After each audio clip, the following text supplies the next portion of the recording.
안녕하세요. 제가 사연 듣는 걸 정말 좋아하는 여자인데요. 진짜 신청을 해보게 될 줄은 몰랐어요. 모처럼 큰 마음 먹고 사연 신청이 나섰으니까 부디 너그럽게 잘 들어주시면 감사하겠습니다. 저는 9살 때 아빠를 떠나보내야만 했어요. 애석하게도 9살 시절의 기억이 선명하지 않아서 아빠와 관련된 추억도 제 안에는 거의 없다시피 합니다. 스트레스가 무척 심하셨던 것인지 아빠는 술을 많이 드시고 계셨고 불규칙적인 생활하고 계셨는데 그러다가 잘못되고 마셨죠. 고작 40밖에 안 되셨는데 너무 안타깝고 아깝게 돌아가셨습니다. 제가 알고 있는 것은 아빠가 돌아가시기 2년 전부터 사업이라는 걸 시작하셨다는 거예요. 아빠는 당신의 아는 형과 둘이서 동업을 하셨었고 배신을 당하셨습니다. 동업자, 그분이 아빠한테 사기를 치시고 돈을 떼먹고서 도중에 잠적을 해버리셨거든요. 해외 도피를 하셨다고 했었나? 그렇게 들었던 것 같아요. 그러니 아빠가 얼마나 상심이 크시고 괴로우셨겠나요. 이겨내기 쉽지 않으셨을 거예요. 제가 너무 어렸었기 때문에 아빠의 고충을 몰라드리고 도움이 되어드리지 못했던 것이 죄송스럽고 아쉬울 따름입니다.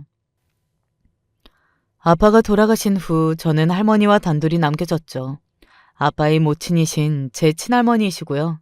아빠는 외동이셨기 때문에 할머니에게 다른 자식들은 없었습니다.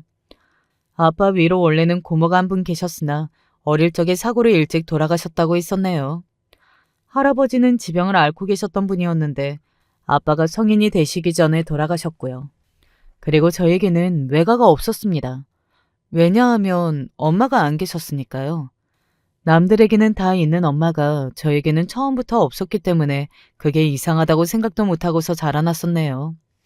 초등학교에 들어간 이후나 되어서야 친구들이 본인의 엄마 이야기를 꺼낼 때 저는 할 이야기가 없어서 어색하게 손장난을 치고 딴청을 부리는 게 서글프다는 생각을 하게 되었을 뿐이네요. 그래도 할머니와 아빠가 계셔서 괜찮을 수 있었는데요. 9살, 초등학교 2학년 때 아빠가 돌아가시고 나서 저는 부모 없는 아이가 되었다는 게 스스로 주눅 들었습니다.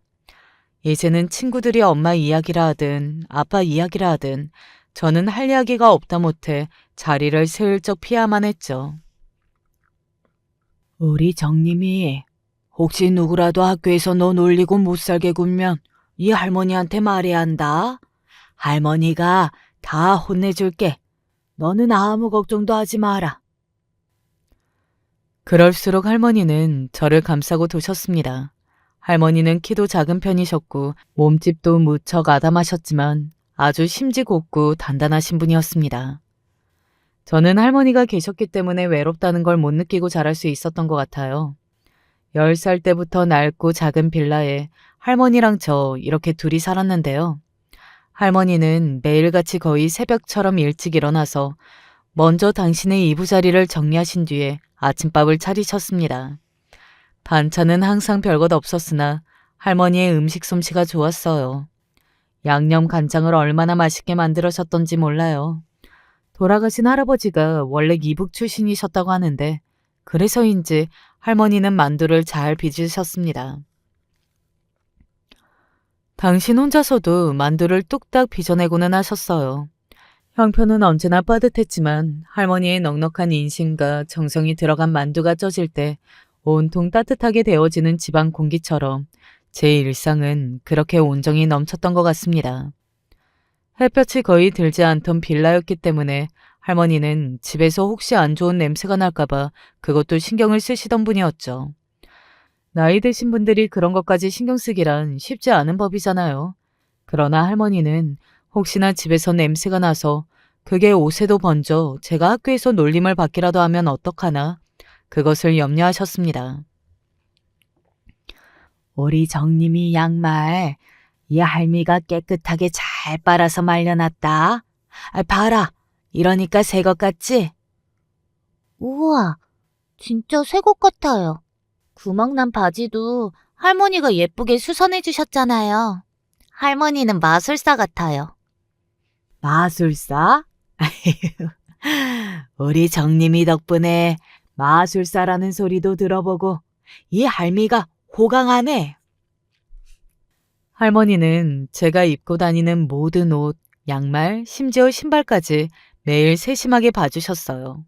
그때는 잘 몰랐으나 시간이 지나서 깨닫게 되었던 것은 할머니는 혹시나 제가 학교에서 부모 없어서 저렇게 다닌다는 손가락질이라도 받을까봐 그렇게나 제 차림새에 신경을 많이 써주셨던 것이라는 점입니다.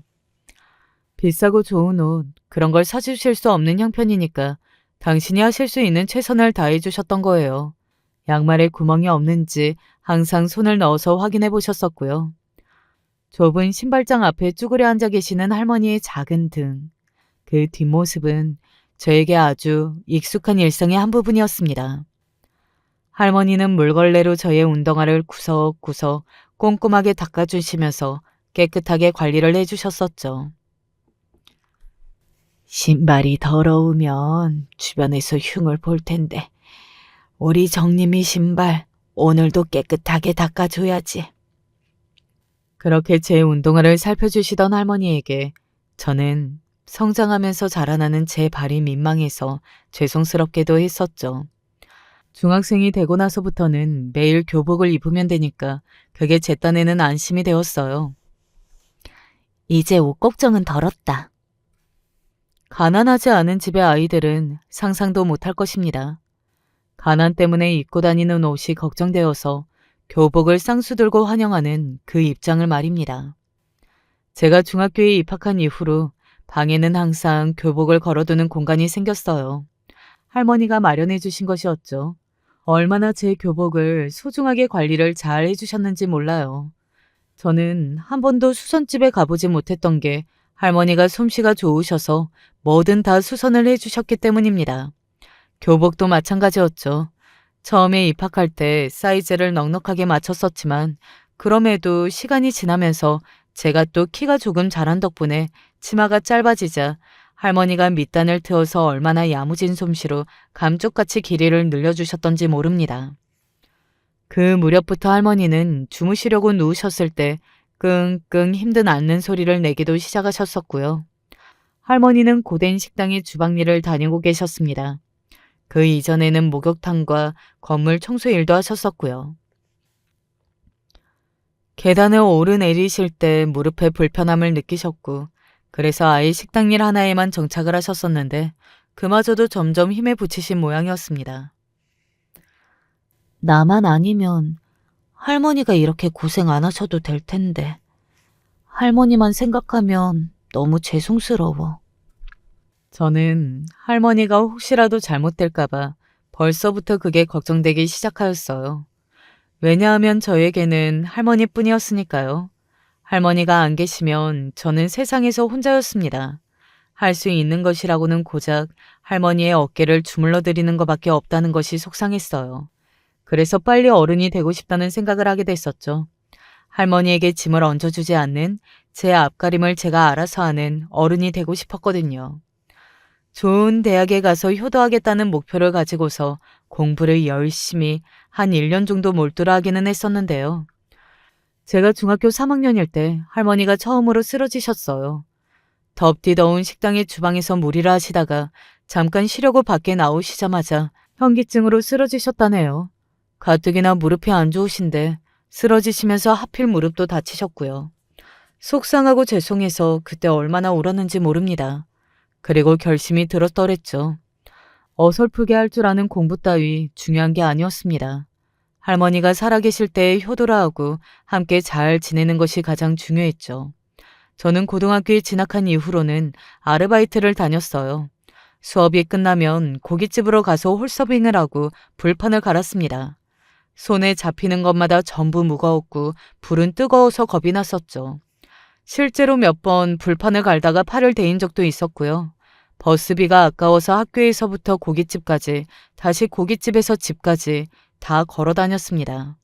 다리가 아프다 못해서 후들거렸지만 저는 많이 걸으면 그만큼 닳게 되는 운동화가 걱정이 되었을 뿐이지 제가 힘든 것에 대해 스스로 불평하진 않았던 것 같아요. 그런 불평을 하기에는 고된 일을 해오신 할머니를 제가 너무 오래 봐왔습니다. 나이 지극하게 드신 할머니도 그렇게 고생을 많이 하셨는데 젊고 어린 제가 힘들어하는 건 말이 안 되는 것 같더라고요. 할머니한테 제가 그렇게 많이 걸어 다니면서 아르바이트를 하는 것은 비밀이었습니다. 아시면 마음 아파하실 게 분명했으니까요. 지금도 저 때문에 일을 못 그만두고 계시는데 거기서 일을 혹시 더 늘리실까봐 그게 겁이 나서 할머니한테는 티를 안 냈습니다. 단지 제가 대학을 안 가기로 마음 먹었다고 말씀을 드렸을 때 잠시간이기는 했으나 할머니의 표정이 씁쓸해 보여서 그게 조금 슬펐던 것 같아요.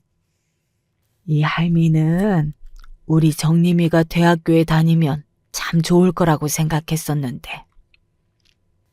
저도 잠깐 욕심을 안 내봤던 건 아니지만 그래도 대학보다는 빨리 직장을 구해서 돈을 버는 게 더 나을 것 같더라고요. 저도 고민 많이 해보고 내린 결정이니까 할머니가 이해해 주셨으면 좋겠어요. 그래, 그 똘똘한 머리로다가 어련히 고민을 많이 안 해봤을까? 우리 정림이가 뭘 어떻게 하든 다 잘 될 거야. 이 할미가 뒤에 있으니까 걱정할 거 없다. 알았지?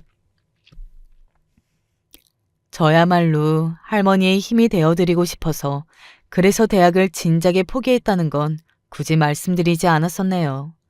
돈이 없어서 대학을 못 간 건 아니었어요. 고깃집 아르바이트를 하면서 비록 적은 돈이지만 꾸준히 모은 뒤였고요. 나름의 목돈이 있었기 때문에 학비 걱정은 크게 없었으나 현실적으로 생각을 해봤을 때 제가 알아주는 좋은 대학에 갈 수 있는 것도 아닌데 그저 그런 전문대에 갈 바에는 차라리 사회 경험을 1년이라도 더 빨리 시작하는 게 낫지 않을까 싶더라고요. 그래서 친구들이 대학에 갈 때 저는 직장을 구했습니다. 맨 처음에는 사무직에 들어갔었는데 알고 보니까 이상한 곳이었어요. 일명 유령 회사라고 불려도 손색이 없는 허울만 세워둔 곳이었는데 암만 해도 이상해서 2달 일하고 탈출을 했었네요. 2달째 월급은 정말 간신히 받았었고요. 그렇게 대인 이후로는 공장에 들어갔습니다. 확실한 곳이고 돈도 꽤 잘 주는 곳이었으니까요. 제가 공장에서 일을 시작했을 때 할머니는 크게 내색 안 하셨지만 처음에 좀 속상해 하셨었는데요. 시간이 지나면서 제가 꾸준히 돈벌이 생활을 하는 것을 기특해 하시며 시선을 달리 하셨습니다. 공장에서 딱 2년 1개월을 있었네요. 공장에서 계속 돈을 따박따박 벌어오는 것도 좋지만 우리 정림이가 진짜로 좋아하고 하고 싶어하는 그런 일을 찾아서 했으면 좋겠다는 바람이 이 할미 마음속에는 항상 가시지를 않는구나. 할머니는 제가 꿈을 가지고 하고 싶어하는 일을 찾기를 바라셨습니다. 할머니가 젊으셨을 적에는 먹고 사는 것에 급급하여서 이런 일 저런 일 가릴 처지도 못 되었다고 했어요. 특히 여자들이 자기 꿈을 찾는 과정을 지나는 건 너무 어려운 일이었다고 하고요. 그래서 할머니는 제가 해보고 싶은 것을 찾아서 살기를 원하셨습니다. 제가 내심 관심을 두던 일이 있었거든요. 배워보고 싶다고 계속 생각을 해왔던 것은 바로 미용 일이었습니다. 예전에 고깃집에서 일을 했었을 때 같이 일하던 대학생 언니가 꾸미는 걸 엄청 좋아했었거든요. 머리색이 휘황찬란했었죠. 그 언니를 보면서 저는 머리를 하나로 묶는 것에도 여러 가지 모양이 있다는 걸 처음 알았고 호기심이 생겼습니다. 그래서 그 언니한테 이것저것 많이 물어봤고 미용 일에 꾸준히 관심을 두고 있었는데요. 공장에서 2년 넘게 채웠으니 할머니의 조언대로 저도 이제 제가 원하는 걸 해봐도 되지 않을까 싶었습니다. 그래서 미용실에 들어갔어요. 하지만 말로만 어씨를 구한다는 것이지 실제로는 시다라고 불렸습니다. 저는 미용사들의 시다발이었는데요. 그만큼 허드렛 일을 다 도맡아 했어요. 옷도 제 마음대로 못 입었고 미용실에서 입으라고 지정한 복장만 딱 맞춰서 입어야 했습니다. 미용실에서 실제로 어떻게 일이 돌아가는지 그걸 먼저 직접 보고 익히고 싶었던 마음이었는데 하루 종일 청소만 하고 손님들의 머리만 감겨주다가 시간이 다 갔습니다. 심지어는 휴게 시간도 따로 정해져 있지 않았던 곳이었어요. 그렇게 오후만 잡일만 다 맡아서 하며 쉬는 것도 제대로 못 쉬었는데 월급은 30만 원이었습니다. 3개월이 지나니까 그때부터 월급 60만 원이 들어오더군요. 평일, 주말 가리지 않고 나가서 일을 했는데 그 정도 돈을 벌자니 여전히 어처구니가 없는 수준이었으나 그쪽 업계가 원래 그렇다는 원장의 말만 믿고서 참고 버텼었네요. 그리고 11개월째 일방적으로 잘렸습니다. 저더러 그만 나오라고 하더라고요. 비단 그런 일이 있었기 때문만은 아니고 저는 미용 쪽으로 영영 돌아가지 않았습니다. 할머니가 그쯤에 많이 편찮으셨거든요. 원래 무릎 쪽이 좋지 못하셨는데 일상에 이제는 지장이 있을 정도로 악화가 돼서 제가 전문 병원에 모시고 가봤더니 수술을 해야만 한다고 그러더라고요. 진작에 더 일찍 병원을 찾았으면 상황이 더 괜찮았을 거라고 의사가 그랬는데 저는 그게 꼭 저를 향한 질책처럼 들려서 눈물이 날 뻔했습니다. 제가 울면 할머니가 마음 아파하실까봐 참았던 것뿐이지 그때 정말 많이 울고 싶었던 게 본심이었어요. 요 몇 년 눈만 안 좋은 줄 알았는데 무릎이 더 말썽일 줄은 몰랐구나.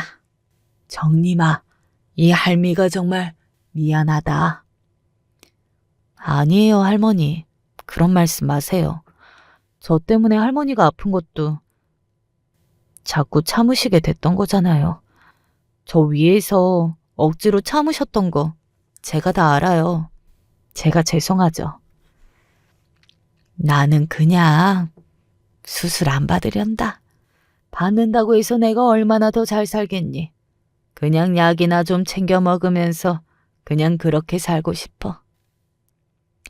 수술 받고 나면 일상의 질이 달라질 거라고, 그리고 반드시 수술을 해야만 하는 상태라고 의사가 몇 번이나 말을 했잖아요. 할머니, 이거는 절대 그냥 넘어가서는 안 되는 상황이에요. 되도록 빨리 수술 날짜부터 잡아요. 네?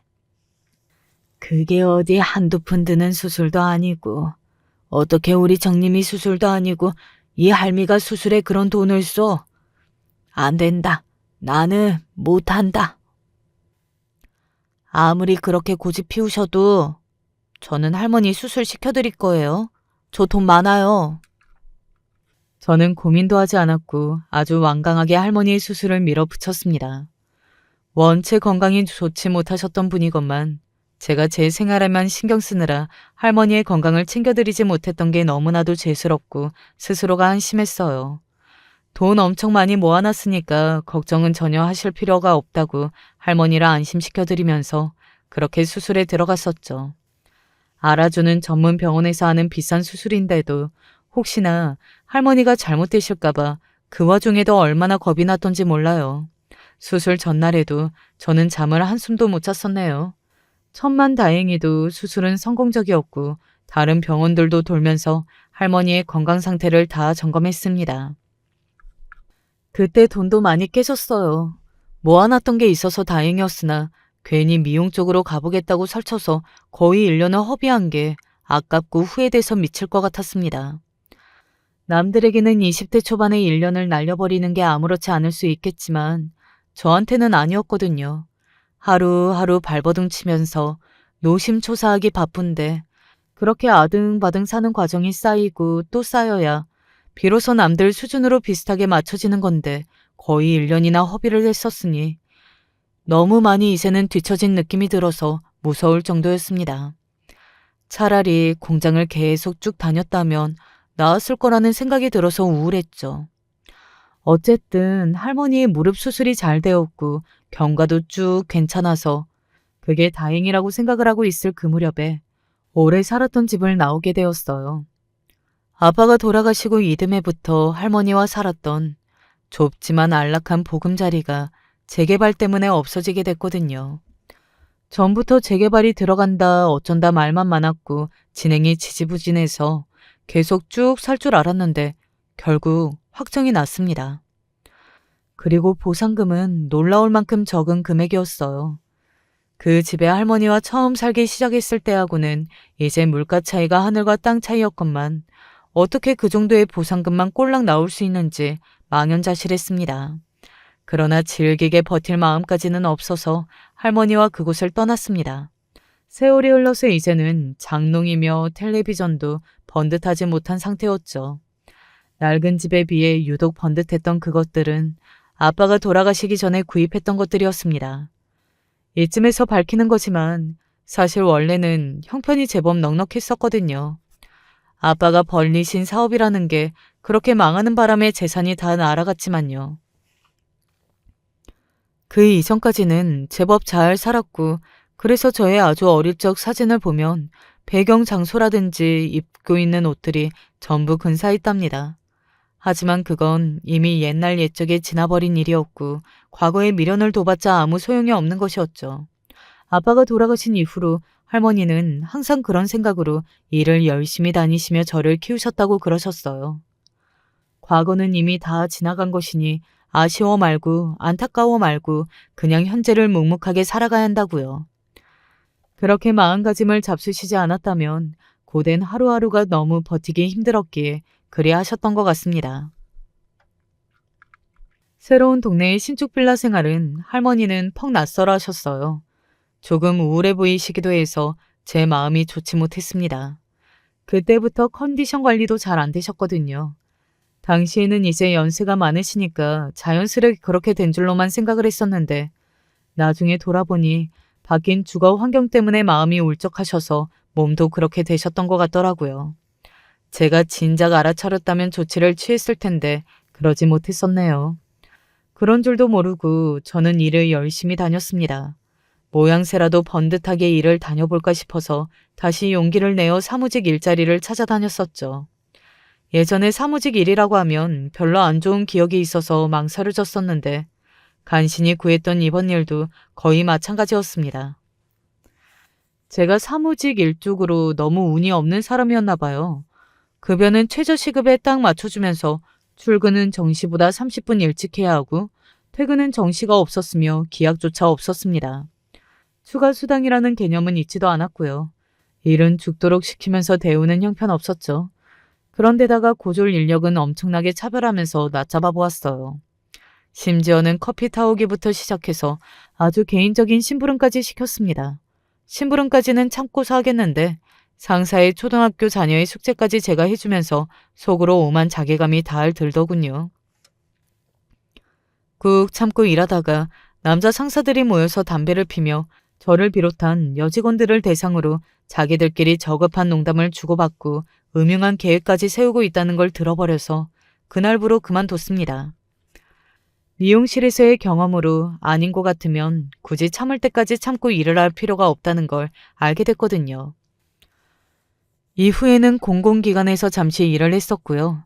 거의 아르바이트 같은 것이었는데 급여도 적었지만 그 금액의 반은 상품권으로 받았습니다.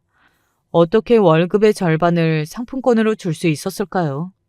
마찬가지로 오래 일할 곳은 못 되겠다 싶었고 반년 버티다가 그만뒀었네요. 제 20대 초중반은 이렇게 흘러갔는데 할머니가 너무 속상해하셔서 일터에서 있었던 애로사항을 너무 고지고대로 말씀드린 걸 후회하게 됐습니다. 저는 더 이상 어린애도 아니건만 저 힘든 걸 누가 알아줬으면 해서 할머니한테 응석바지처럼 다 미주알 고주알 떠들었던 게 어느 순간 민망해지기도 하더군요. 저 때문에 너무 속상해하시면서 땅이 꺼져라 한숨을 쉬시고 저를 찾아 기도를 드리러 다니는 모습에 심장이 철렁 내려앉았습니다. 앞으로는 그러지 말아야지 생각을 하며 할머니가 전보다 많이 늙으신 것 같아서 그 얼굴의 주름을 슬프게 바라봤었죠.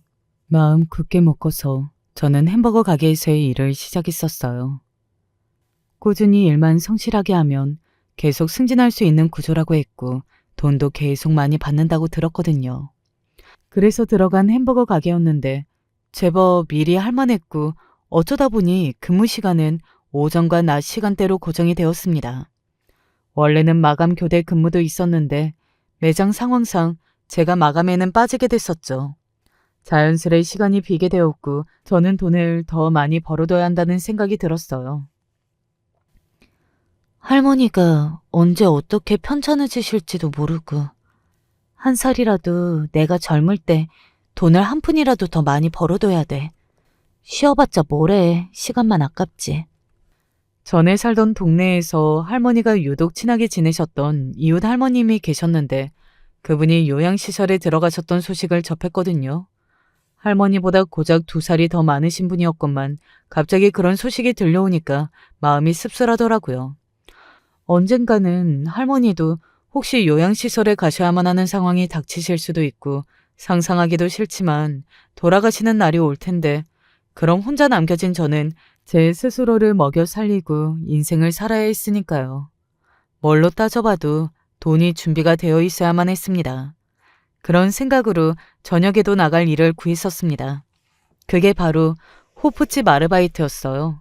주문 받고 서빙하고 청소도 하고 그랬습니다. 저녁 7시부터 11시까지 일을 했었죠. 영업은 새벽 2시까지 하던 곳이었는데요. 사장님은 5시에 나와서 문을 열었습니다.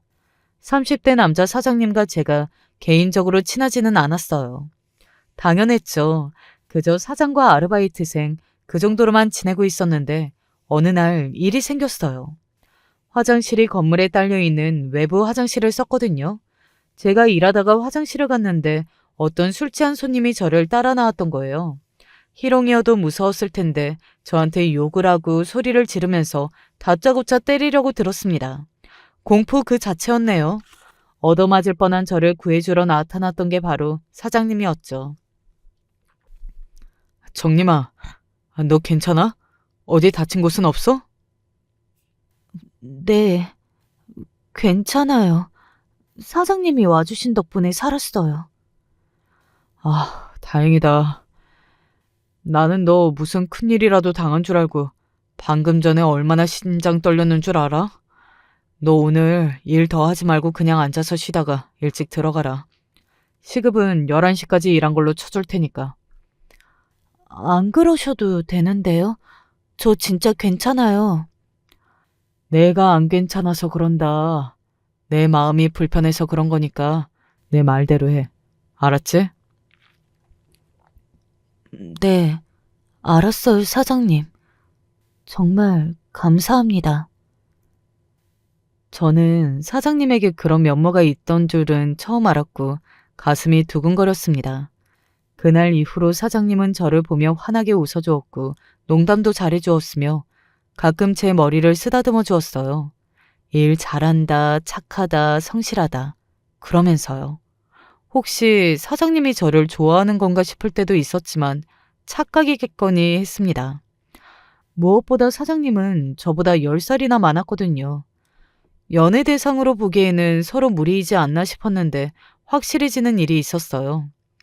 제가 햄버거 가게의 근무 일정이 바뀌어서 호프집 일까지는 하기 힘들었던 것 같아서 그만두려 했거든요. 그런데 사장님이 필사적으로 저를 잡았습니다. 거기서 마감 근무를 하는 날에만 안 나오면 되잖아. 나머지 요일은 그냥 그대로 나와. 네?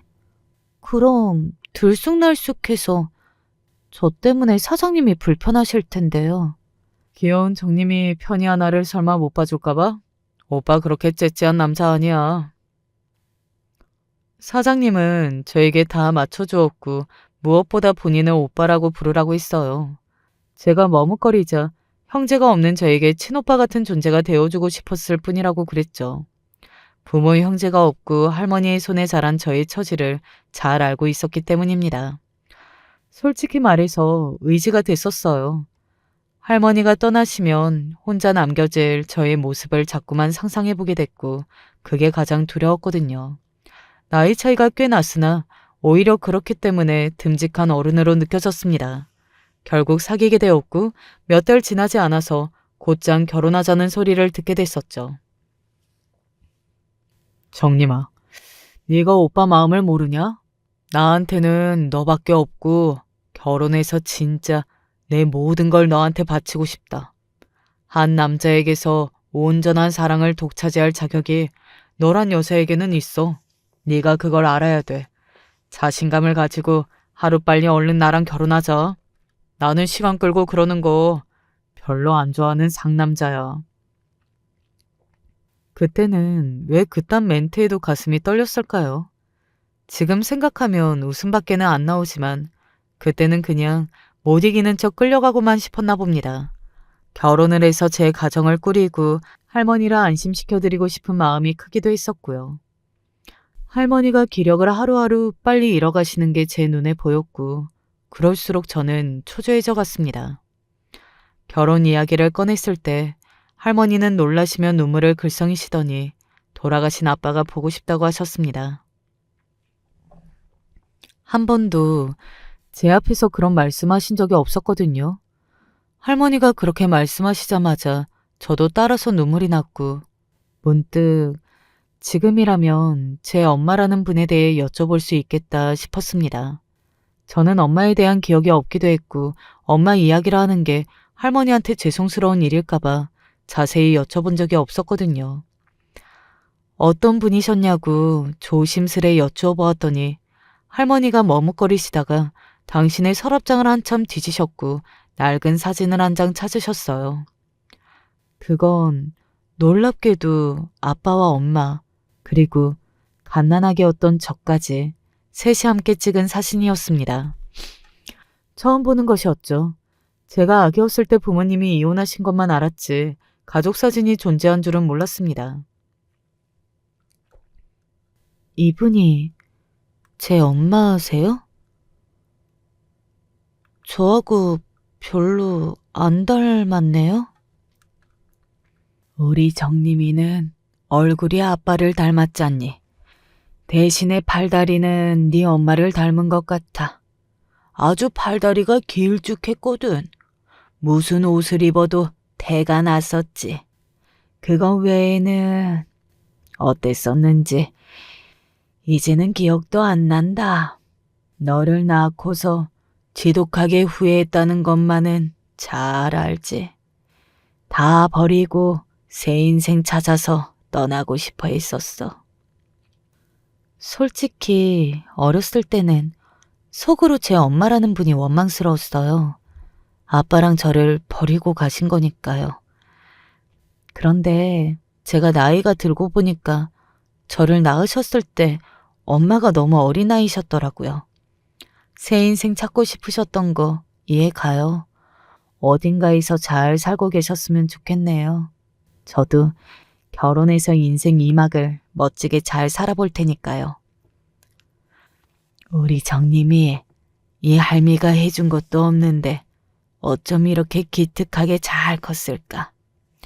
이제는 정말로 다 컸구나. 내 품 안에 손주 강아지가 아니었어.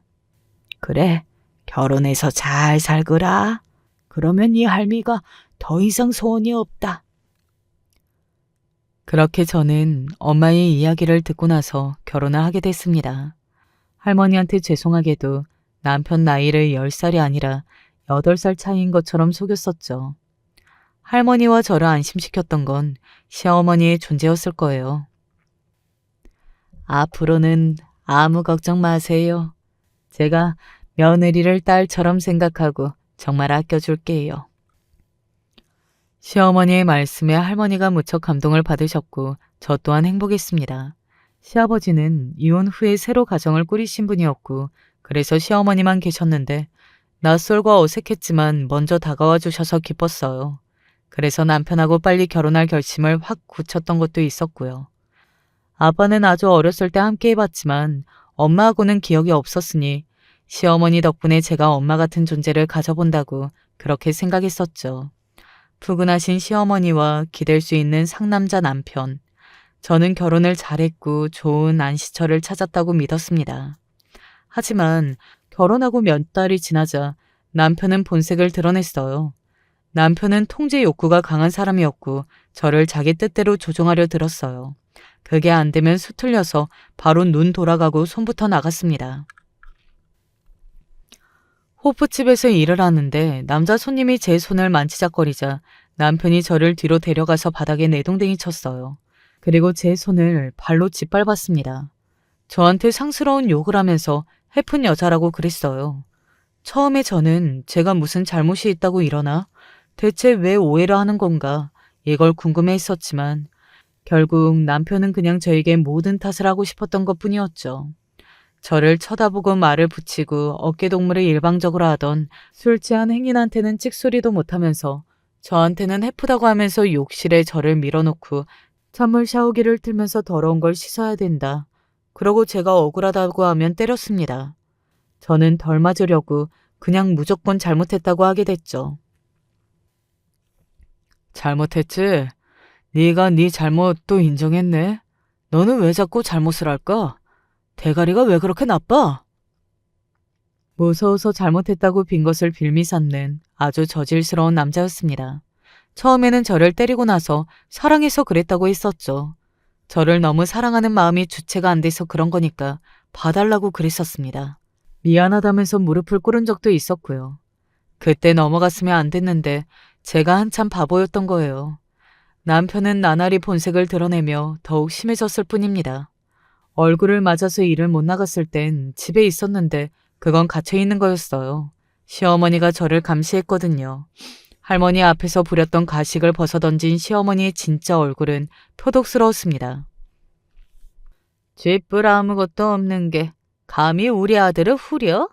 내가 너 진짜로 마음에 안 들었는데 어린 거 하나 보고서 받아준 거야. 우리 아들이 자기보다 훨씬 어린 여자랑 결혼하고 싶다고 그러는데 어쩌겠어. 어머님이 보시기에 제가 잘못한 게 있나요? 저는 대체 제가 뭘 어떻게 해야 하는지 모르겠어요. 어머님이 알려주세요. 왜 우는 소리를 하고 난리야? 네가 선택한 결혼이야. 네가 책임져야지. 너도 우리 아들한테 애초에 결혼 목적으로 접근해서 살랑거린 거 아니야? 결혼해서 자기 책임져줄 남자 하나 물어보려고. 맞잖아. 죽을 날 받아놓은 할망구 말고는 아무것도 없는 주제. 시어머니가 정말 악랄하셨던 게 제가 할머니한테 의지를 못하도록 만들었어요. 약해진 노인네들은 충격 하나만 받아도 골로 간다. 너는 혹덩어리도 아니고 암덩어리라서 없어야 맞다. 이런 소리를 계속 들으니까 할머니한테 이실직고 하는 것이 점점 두려워졌습니다. 할머니가 아무것도 모르시고 평탄하게 인생의 말년을 보내셨으면 싶었죠. 제가 잘 사는 줄로만 아시는데 그 믿음을 깨고 싶지 않았어요. 평생 할머니 덕에 살아왔으면서 그런 불효까지 저지르는 건 있을 수 없는 일이었습니다. 저를 통제하려는 남편의 입맛대로 그냥 조용히 살면 되지 않을까? 그렇게 생각하며 체념한 적도 있었죠. 하지만 남편의 포악한 성정이 점점 드러나면서 저는 공포에 떨어야 했습니다. 어느 날 호프집 주방에서 일을 하다가 남편에게 뒤통수를 한 대 맞았는데 그때 저도 모르게 입에서 커다란 한숨이 나왔습니다. 그러자 남편의 눈이 돌아갔죠. 너 지금 한숨 쉬었냐? 요새 봐줬더니 기어오르지? 너는 오늘 내 손에 죽었다. 이따 장사 마감하는 대로 내가 너 죽인다. 다리가 후들거렸고 죽을 것 같은 공포가 느껴졌습니다. 이대로라면 죽겠다 싶었어요. 그러고도 남을 인간이었습니다. 그래서 저는 남편이 딴 일하는 사이에 그대로 도망을 쳐버렸어요. 뒤도 안 돌아보고 무작정 내달렸고 택시를 보자마자 잡아탔습니다. 할머니가 계신 집 주소를 불렀죠. 그런데 도착할 무렵이 되니까 이미 주무시고 계실 할머니 집에 들어갈 용기가 안 나는 거예요. 그리고 저를 찾아서 남편과 시어머니가 가장 먼저 뒤질 곳이 그곳이었는데 하루 만에 잡힐 게 분명했습니다. 그래서 저는 근처에 있는 24시 찜질방으로 향했어요. 내 인생은 왜 이럴까? 나는 왜 남들처럼 그렇게 잘 살지 못하는 걸까? 제가 멍청하고 모자라서 이렇게 됐다고 하기에는 정말 열심히 살았거든요. 그래서 억울했어요. 제가 너무 불운한 것 같았습니다. 무서워서 휴대폰도 꺼두었고 나가는 것도 망설여졌어요. 여성 전용 공간에서 하루를 무사히 보내고 나니 다른 곳으로 옮겨가고 싶지 않아서 연장을 하며 찜질방에 머물렀고요. 그런데 구석에 앉아 멀리 있는 텔레비전 화면만 멍하니 쳐다보던 저의 어깨를 누군가 세게 잡았습니다. 여기 있었구만. 니까짓 게 도망쳐봤자지. 네가 뭔데 우리 아들을 애먹이고 힘들게 해? 당장 일어나. 시어머니가 저를 찾아내신 거였죠. 저는 두려움에 떨며 주위를 쳐다봤지만 심각하게 이쪽을 바라보는 사람은 아무도 없었습니다. 한 번도 도움을 못 받고 저 혼자 시달리며 힘들어해온 것처럼 역시나 도움의 손길은 없겠구나 싶었고 체념하며 시어머니의 손에 질질 끌려갔어요. 찜질방 문을 나서자마자 남편이 보였고 심장이 내려앉았습니다. 역시 여성 전용 찜질방이 있길래 여기일 것 같았는데 맞았네. 너는 이제 끝났다. 눈을 부라리며 입을 크게 찢어 웃는 모습이 악마 같았습니다. 시간을 돌려서 저 악마와 만나기 전으로 돌아갈 수 있다면 얼마나 좋을까 하는 헛된 상상을 하며 후들거리는 다리로 두 사람에게 끌려나가던 바로 그때였어요. 지금 뭐 하는 짓들이야? 당장 내 딸한테서 그 손 안 치워? 갑작스레 불호령이 떨어졌고 놀라서 고개를 들어보니 주차장 출입구에 당당하게 서 있는 여자분이 보였어요. 그리고 그 여자분을 에워싸듯 정장을 입고 있는 남자들이 함께 서 있었고요. 방금 뭐라고 그런 거예요? 딸? 내 딸? 당황한 남편이 반문을 했고 저는 정신이 번쩍 들었습니다. 중년의 여자분, 그 얼굴이 낯설지 않았고 고급스런 정장에 감싸인 팔다리는 가늘고 길었습니다. 그제서야 제 엄마이신 걸 알았죠. 가서 저 인간들 떼어내세요. 엄마가 차갑게 말씀하시자 경호원들이 다가와서 남편과 시어머니를 떼어놓았습니다. 두 사람은 넋이 나가서 상황 파악을 못하고 있었고요. 저는 조심스레 엄마에게 다가갔는데 엄마가 저한테 다가오시는 게 더욱 빨랐습니다. 혹시 내가 누군지 알겠니?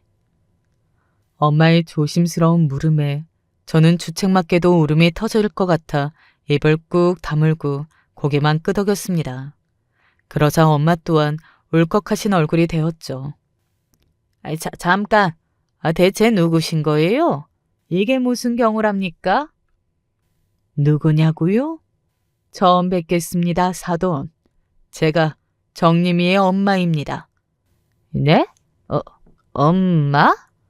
분명히 부모가 양쪽 다 없는 걸로 아는데 애비는 친작에 죽었고 애미도 이혼해서 소식 없다고 하지 않았나? 네, 제가 그 소식 없던 애미 맞습니다. 아주 저급하게 표현을 해주셔서 감사할 따름이네요. 너무 감사해서 이걸 어쩌죠? 확 그냥 경찰에 신고라도 하고 싶네요. 엄마는 은은하게 웃으시며 촌철살인을 날리셨고 시어머니의 안색이 창백해지셨습니다. 저더러 기댈 구석 하나 없다면서 비웃던 분이셨는데 이제 못 그러시게 됐죠. 남편은 바쁘게 눈알을 굴리며 엄마와 경호원들 그리고 바로 근처에 주차되어 있는 고급 세단을 쳐다보았습니다. 머릿속 계산기를 두드린 거였죠. 그러니까 저기 장모님 맞으시죠? 너무 갑작스러워서 경황은 없지만 제 장모님이신 거죠? 이렇게 뵙게 돼서 정말 반갑고 기쁩니다. 저에게도 장모님이 계셨으면 좋겠다고 제가 맨날 생각을 해왔었거든요. 마음에도 없는 개소리를 태연하게 늘어놓는 남편의 모습에 소름이 돋았어요. 멀쩡하게 넋살을 부리다가 뒤돌아서 손찌검을 하는 그런 남자였으니까요. 하지만 엄마 앞에서는 깜냥이 안 됐죠. 그러셔. 나는 너 같은 사위 없으면 좋겠다고 생각을 해왔는데 이걸 어쩌나. 예? 그게 무슨 말씀이신지? 한 번에 이해가 안 돼? 대가리가 많이 나쁜가? 너 같은 건 사위로 생각 안 한다는 소리란다. 가진 수를 동원해서 내 딸 옆에서 치워버릴 거니까 그런 줄 알아. 지금부터 철저하게 무너뜨려 줄 테니까. 네 애미랑 둘이서 철저하게 무너질 준비나 해. 부드러운 표정으로 엄마는 엄청난 발언을 쏟아내셨죠. 그 카리스마에 제 입이 저절로 벌어졌습니다. 이런 분이 제 엄마였다니 믿어지지가 않았죠. 시어머니와 남편 두 사람은 극심한 충격을 극복하지 못하고 바닥에 둘 다 털썩 주저앉았습니다. 저는 엄마와 함께 난생 처음 타보는 비싼 외제차의 뒷좌석에 올라탔고 어색한 침묵도 잠시일 뿐 금세 목적지에 도착했어요. 찜질방에서 가까운 할머니가 계신 집이었으니까요. 정님이 왔니? 아이고, 우리 강아지. 할머니는 걱정 가득한 표정으로 집 밖에 나와 계셨습니다. 그 모습에 눈시울이 뜨거워졌어요. 제가 나이가 몇인데 할머니의 눈에는 영원히 강아지인 모양이었습니다.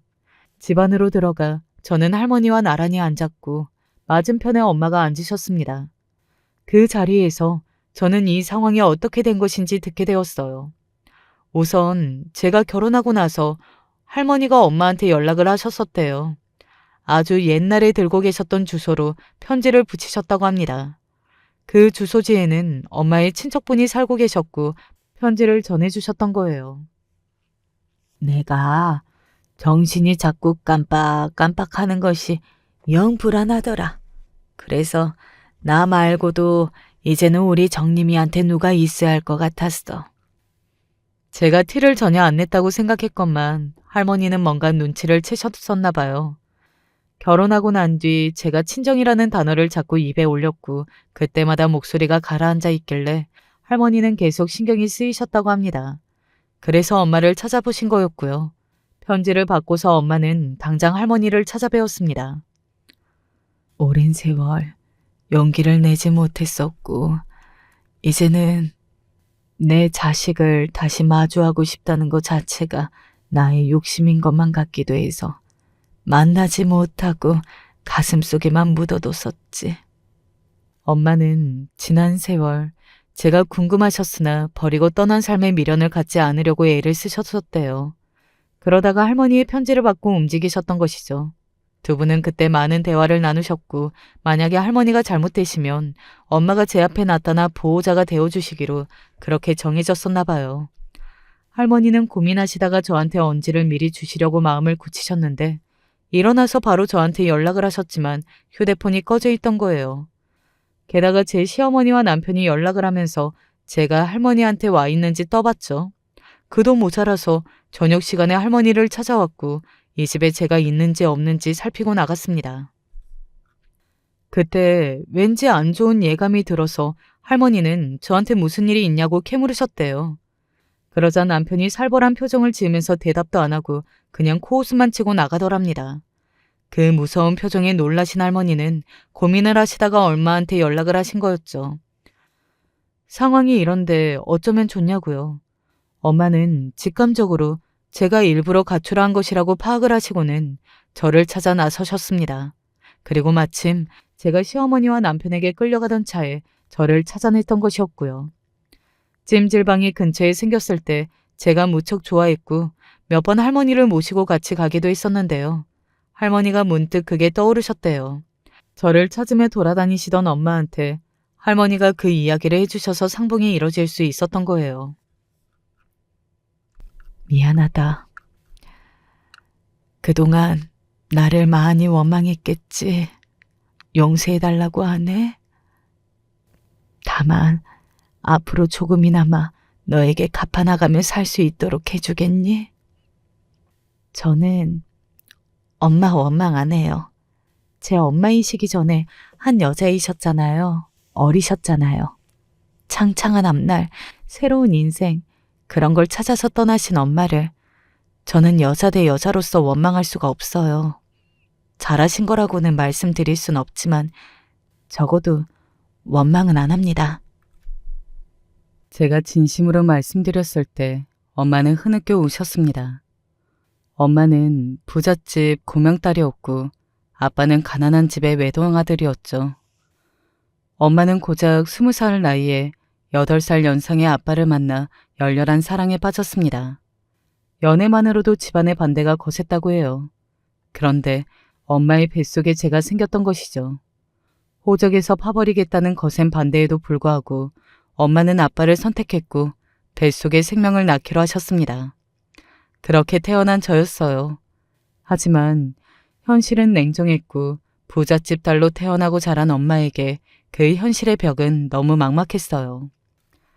가난한 남자라는 사실에 아빠는 스스로 자꾸만 열등감을 느꼈고요. 두 사람의 갈등은 점점 깊어졌습니다. 무엇보다 엄마는 한 생명을 책임질 엄마가 될 준비가 전혀 안 되어 있었던 거예요. 보다 못한 할머니가 이혼을 권하셨습니다. 각자 알아서 사는 게 낫겠다고 말입니다. 엄마는 당신이 나고 자란 집안으로 돌아가셨죠. 그 집안에서는 아빠에게 1억을 건넸습니다. 그래서 제가 아주 어릴 적엔 집안 형편이 좋았고 아빠가 사업도 시작하셨던 거예요. 그 돈이 있었으니까요. 이혼 후 엄마는 해외 유학길에 오르셨고요. 결혼도 하시고 아들도 둘 낳으셨습니다. 제가 몰랐던 엄마의 인생을 알고 나니까 이상하게 후련한 기분이 들더라고요. 잃어버렸던 퍼즐 조각을 찾는 기분 같았습니다. 엄마는 뒤늦게 이렇게나마 만회를 하겠다는 말씀으로 제 이혼을 전적으로 책임지고 일원해 주시겠다고 했어요. 너무 감사했고 든든했습니다. 할머니는 제가 힘들게 결혼 생활을 해왔다는 것에 너무나도 가슴 아파하셨고 자책하셨지만 저는 엄마도 만나게 되었고 이제 잘 됐으니 마음 쓰지 마시라고 말씀드렸어요. 엄마는 이혼 전문 변호사를 통해 이혼을 진행해 주셨고 저를 온통 괴롭히며 못 살게 군 시어머니와 남편이 이혼을 빠져나갈 방도란 없었습니다. 소송 잘못 질질 끌었다가 나만 덤탱이 쓰고 손해보는 거 아니야? 그럴 수 없는데. 그럼 순순히 이혼을 해주는 수밖에 없잖아. 저를 마음껏 휘둘렀던 놈이었는데 자존심에 금이 제대로 가게 됐죠. 그뿐만 아니라 호프집 장사도 못하게 됐어요. 재계약을 안 하시겠다고요? 아니 사장님, 이러시는 법이 어디에 있습니까? 저는 당연히 이번에도 연장을 해주실 줄 믿고 있었는데요. 제가 여기 아니면 어디 가서 장사를 해요? 건물주가 남편더러 나가라고 했거든요. 당연히 엄마의 뒷공작이 있었기 때문에 벌어진 상황이었고요. 저는 그 호프집에서 벌어진 온갖 구린 상황들을 다 알고 있었기에 신고 나올 건덕지도 있었고 그래서 어차피 이제 순탄한 영업은 물 건너간 뒤였습니다. 싹싹 다 털리면서 저에게 이혼을 당한 그놈은 가게도 원치 않게 접었고 못난 놈 아니랄까봐 자기 모친을 원망하더군요. 그 모친은 개차반 아들을 감싸고 두드내온 쟤밖에 없는데 말이죠. 아무튼 제 인생에서 괴로웠던 부분들을 도려내고 나니 삶이 다르게 느껴졌습니다. 앞으로 열심히 다시 살아볼 맛이 나더라고요. 아파트로 이사도 했어요. 아파트가 별로라던 할머니는 막상 1층에 살아보시니 너무 좋아하셨었죠. 그 이전보다 오히려 기력이 좋아 보이셨고 나날이 컨디션도 좋아지셨더랬죠. 할머니와 저에게 아파트를 선물해 주신 분은 엄마였어요. 엄마와는 자주 연락했고 얼굴은 종종 보면서 그렇게 지내는 사이가 되었어요. 저에게 많은 지원을 아끼지 않아 주셔서 제가 몸둘 바를 모를 정도네요. 엄마가 의도하신 건 아니겠지만 결혼도 엄마 지인분의 아들과 했고요. 지금의 제 남편이죠. 저보다 2살 연하인데 정신적으로는 무척 성숙하답니다. 시댁도 너무 좋아요. 다들 밝고 구김살이 없죠. 남편과 저를 반반씩 닮은 예쁜 딸을 낳아 행복하게 잘 살고 있어요. 요새는 딸아이가 사춘기인지 무척 상대하기가 어려운데요. 그래서 더욱 할머니가 보고 싶어지는 것 같아요. 곧 할머니의 기일이거든요. 저를 지켜보고 계실 거예요. 분명히 그렇겠죠? 결혼에 대해서 아무것도 모를 어린 시절부터 언젠가 내가 나중에 어떤 남자랑 결혼을 하게 된다고 하더라도 절대 애는 낳지 말자고 다짐하는 삶을 살아왔습니다. 이유는 간단합니다. 저희 부모님이 저를 포함해서 2 동생, 즉 3 남매를 키우느라 너무나 고생하셨기 때문입니다. 저희 집은 어렸을 때부터 그렇게 형편이 좋지가 않았습니다. 그래서 저희 가족은 모두 입는 것도 아끼고 먹을 것도 아껴야 했습니다.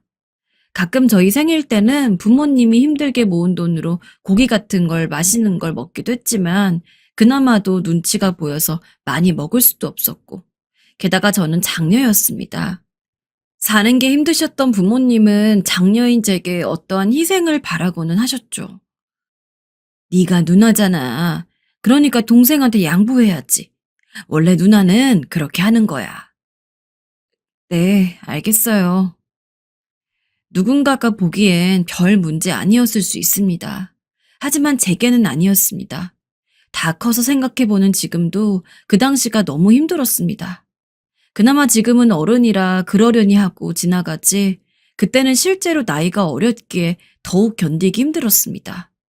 부모님의 바람을 이해 못한 건 아니지만 저도 가지고 싶고 누리고 싶은 게 많았기에 부모님의 기대에 저 자신을 맞추기가 너무 어렵고 속상했던 기억이 납니다. 저도 동생들 신경 안 쓰고 맛있는 거 많이 먹고 싶고 다른 집 애들처럼 부모님들한테 듬뿍 사랑도 받고 싶은데 장난감을 하나 사도 남동생들이 가지고 놀게 하는 게 우선이었습니다. 저는 누나인데다 혼자 여자였기에 인형과 같은 여자애들이 가지고 놀 법한 장난감을 사달라고 하면 동생들도 놀 수 있는 걸 생각해야지. 너만 생각하면 안 돼. 라고 그러면서 부모님은 고심 끝에 딱 남동생들만 가지고 놀기 좋은 로보트를 사고는 했습니다. 제가 저를 위한 장난감을 받아본 것은 아버지가 집에 오는 길에 근처 가게에서 받아온 낡은 오리 인형이 전부였습니다. 모든 어린 시절을 통틀어서 말이죠.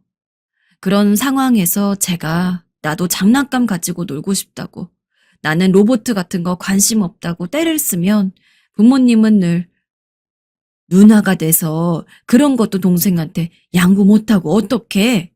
으이그. 라며 오히려 저를 나무랐습니다.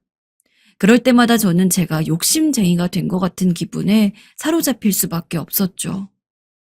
그러한 경험들은 딩크족이라는 지금의 저를 만들어냈습니다. 솔직히 초등학생, 중학생이 당장 결혼에 대해서 얼마나 깊은 생각을 가지고 있었겠습니까? 당시 제 또래 애들 중에서 결혼 얘기를 꺼내는 애들은 한 명도 없었습니다. 오직 저만 빼고요. 저는 당시 같이 지내던 반 친구들한테 이런 이야기를 했습니다. 나는 나중에 결혼하면 절대 자식은 안 낳을 거야. 라고요. 단순하게 보면 그냥 어느 조숙한 여학생의 별것 아닌 이야기라고 볼 수도 있을 것입니다. 하지만 저는 그때부터 이미 동생들을 챙기느라 저를 챙겨주지 않는 부모님에게도 화가 많이 나 있었고, 다 떠나서 부모님 두 분이서 산다고 해도 아등바등 살아야 할 가정 형편에 저를 포함해서 자식이 셋이나 돼서 안 그래도 힘든 삶을 더 힘들게 만들고 있는 이런 상황에도 지쳐 있었습니다. 제가 나중에 복권이라도 맞아서 재벌이 되지 않는 이상 죽어도 애는 낳고 싶지 않았습니다. 이런 마음을 가지고 자랐기에 성인이 되어서도 별로 달라진 것이 없었습니다. 여전히 부모님은 동생들만을 생각했고 저는 장녀니까 다 커서 어른스럽단 이유로 늘 뒷전이었습니다. 그나마 진짜 어른이 되고 나서는 이제 동생들이든 부모님이든 신경 쓰고 싶지 않기 위해 독립을 핑계로 거의 반 이상 연을 끊다시피 하며 집을 나올 수 있었습니다. 그리고 나오기 전에 이렇게 이야기했죠. 나는 그동안 장녀라는 이유로 계속 이 집에서 희생되어 왔으니까 앞으로 내가 버는 돈 전부 내 거라고, 집에는 한 푼도 안 보낼 거라고 말이에요. 당연히 부모님은 처음에 난리가 났습니다. 기껏 어려운 형편에 힘들게 키워놨더니 이런 식으로 가족을 버리는구나. 그래, 어디 네 원하는 대로 살아봐라. 대답할 가치도 없어 제대로 대꾸도 안 했습니다. 그리고 정효도를 원한다면 그렇게 엄마와 아빠가 좋아하던 동생들한테 받으라고 했죠. 갑자기 이 세상에 홀로 남은 기분에 처음 집을 나왔을 때는 제가 다짐하고 버린 일인데도 울적하고 눈물이 나올 뻔했지만 하루하루 살다 보니까 제 선택이 정말 최고의 선택이라는 확신이 들었습니다. 부모님도 동생들도 처음에는 연락이 왔지만 제가 의무적인 답변을 하거나 가끔 바쁘고 답변하기 귀찮은 날에는 아예 무시를 하니까 점점 연락이 오는 정도도 드문드문하게 변했습니다. 내가 나를 위한 삶을 살 수 있다는 것은 생각보다 너무 좋은 일이더라고요.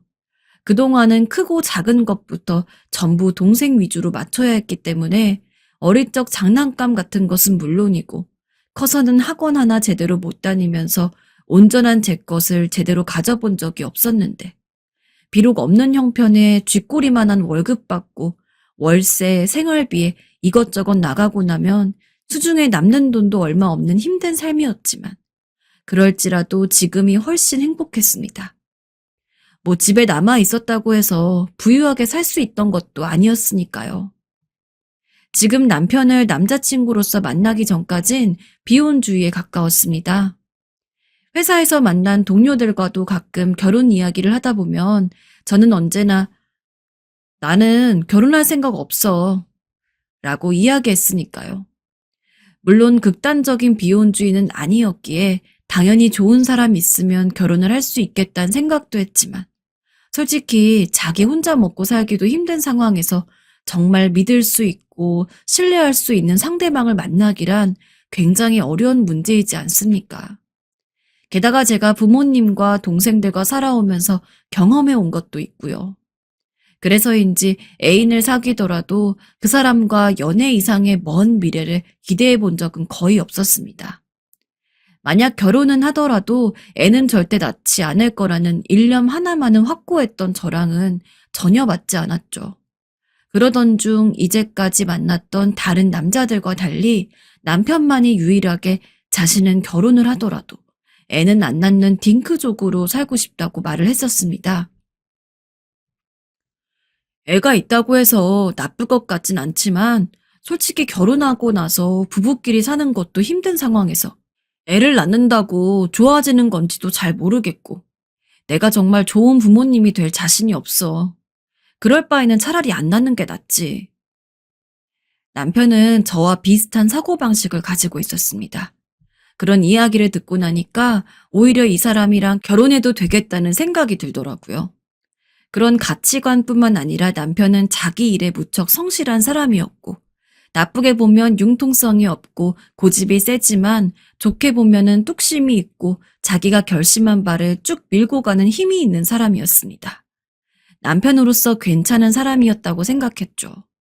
아주 조금 걸리는 것이 있다면 남편은 저처럼 극단적인 딩크족은 아니었다는 것이었습니다. 저는 정말 애를 낳는다는 단 하나의 가정도 염두에 두어 본 적이 없기 때문에 언젠가 누군가랑 결혼을 한다면 저랑 아예 똑같은 마음인 사람과 결혼하기를 바랬습니다. 하지만 사실 주변에서 저 정도로 강하게 애를 낳지 않는 것을 주장하는 사람이 없기도 했고 다른 여러 가지 조건을 따져봤을 때 남편만큼 제격인 사람을 찾기가 힘들었습니다. 어찌됐든 남편 역시 애를 낳고 싶지 않아 하는 마음만큼은 있었기 때문에 그 정도로도 충분할 거라고 생각했죠. 그렇게 저희 결혼을 속전속결로 진행이 되었습니다. 저나 남편이나 저희 둘이 오손도손 먹고 살기에는 그럭저럭 살만했지만 역시 아니나 다를까 애를 낳는 순간 굉장히 힘들게 살게 눈에 빤히 보이는 형편이었습니다. 솔직히 저는 어려운 상황에서 꾸역꾸역 애를 낳는 걸 잘 이해를 못하겠어요. 가난해서 뭐 하나 제대로 해줄 수도 없는 형편에서 대체 왜 애를 낳는 건지 솔직히 그건 자기들 욕심 아닌가요? 아무리 부모가 애정을 주고 잘해준다고 해도 그렇게 감정적으로 줄 수 있는 애정과 돈을 가지고 물질적으로 해줄 수 있는 애정은 다르다고 생각합니다.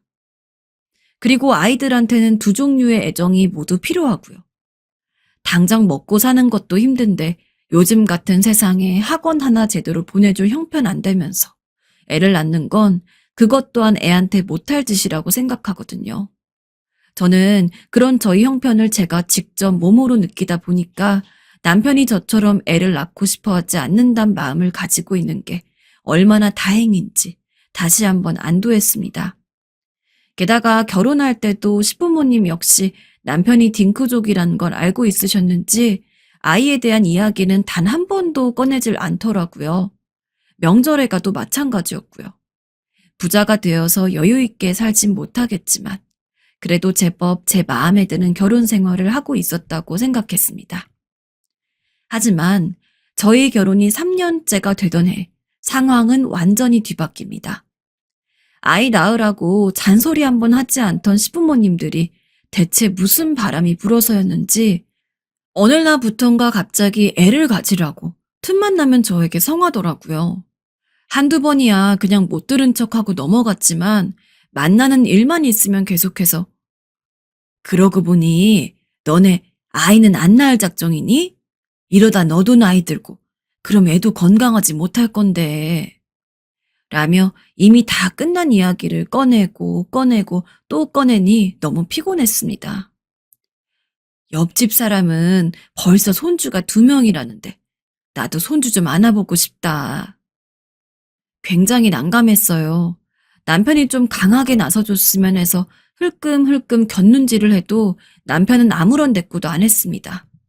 그 덕분에 저 혼자서 시부모님의 원망 아닌 원망을 다 받아들여야 했죠. 그런 말도 안 되는 이야기를 몇 개월 넘게 들으니까 정말 귀에서 진물이 나겠더라고요. 그래서 언젠가 나를 잡고서 남편에게 이야기를 했습니다. 어머님이랑 아버님이 지금 계속 나보고 애 낳으라고 하는 거 당신도 알잖아. 근데 어떻게 내가 그런 말 듣고 있는데 한마디도 안 할 수가 있어? 애 안 낳는 거 나 혼자서 그런 게 아니라 당신이랑 나랑 합의한 거잖아. 우리 결혼할 때부터 애 안 낳고 우리 둘이서만 살기로 얘기하고 결혼했던 거고. 어머님이랑 아버님 그거 몰랐던 거 아닌데 솔직히 내 입장에서는 갑자기 왜 이러나 싶은 상황이거든? 근데 당신까지 아무 말 안 하니까 더 버티기가 힘들어. 우리 부모님도 설마 우리가 이렇게까지 계속해서 애를 안 낳을 거라고 생각 못 하신 모양이지. 솔직히 난 엄마랑 아빠도 어느 정도 이해가.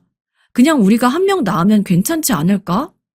둘 이상 낳으면 조금 무리겠지만 하나 정도는 우리 사이 돈독해지는데도 더 좋을 것 같은데. 뭐라고? 갑자기 이렇게 말을 바꾼다고? 하지만 남편은 그새 무슨 심경의 변화가 있었는지 제 편을 들어주진 못할 망정 오히려 시부모님의 편을 들더라고요. 부부가 결혼 생활을 하는 데 있어서 애를 낳고 안 낳고에 대한 의견을 합의하는 게 얼마나 중요한데 분명히 서로 같은 방향인 걸 확인했고 지금 이 결혼을 유지하는 데 있어서 그게 가장 큰 이유였는데 갑자기 남편도 딩크족이 원래 아니었던 것처럼 한 명만 낳아볼까란 식으로 가볍게 나오니 제 입장에서는 어처구니가 없었습니다. 그 문제 때문에 한동안 남편이랑도 냉전 기간을 가졌어요. 도저히 이전처럼 남편 얼굴 보고 웃으면서 대할 수가 없더라고요. 남편 말대로 시부모님이야 옛날 분들이시니 그렇다 치는데 남편이 이러는 건 좀 아니지 않습니까?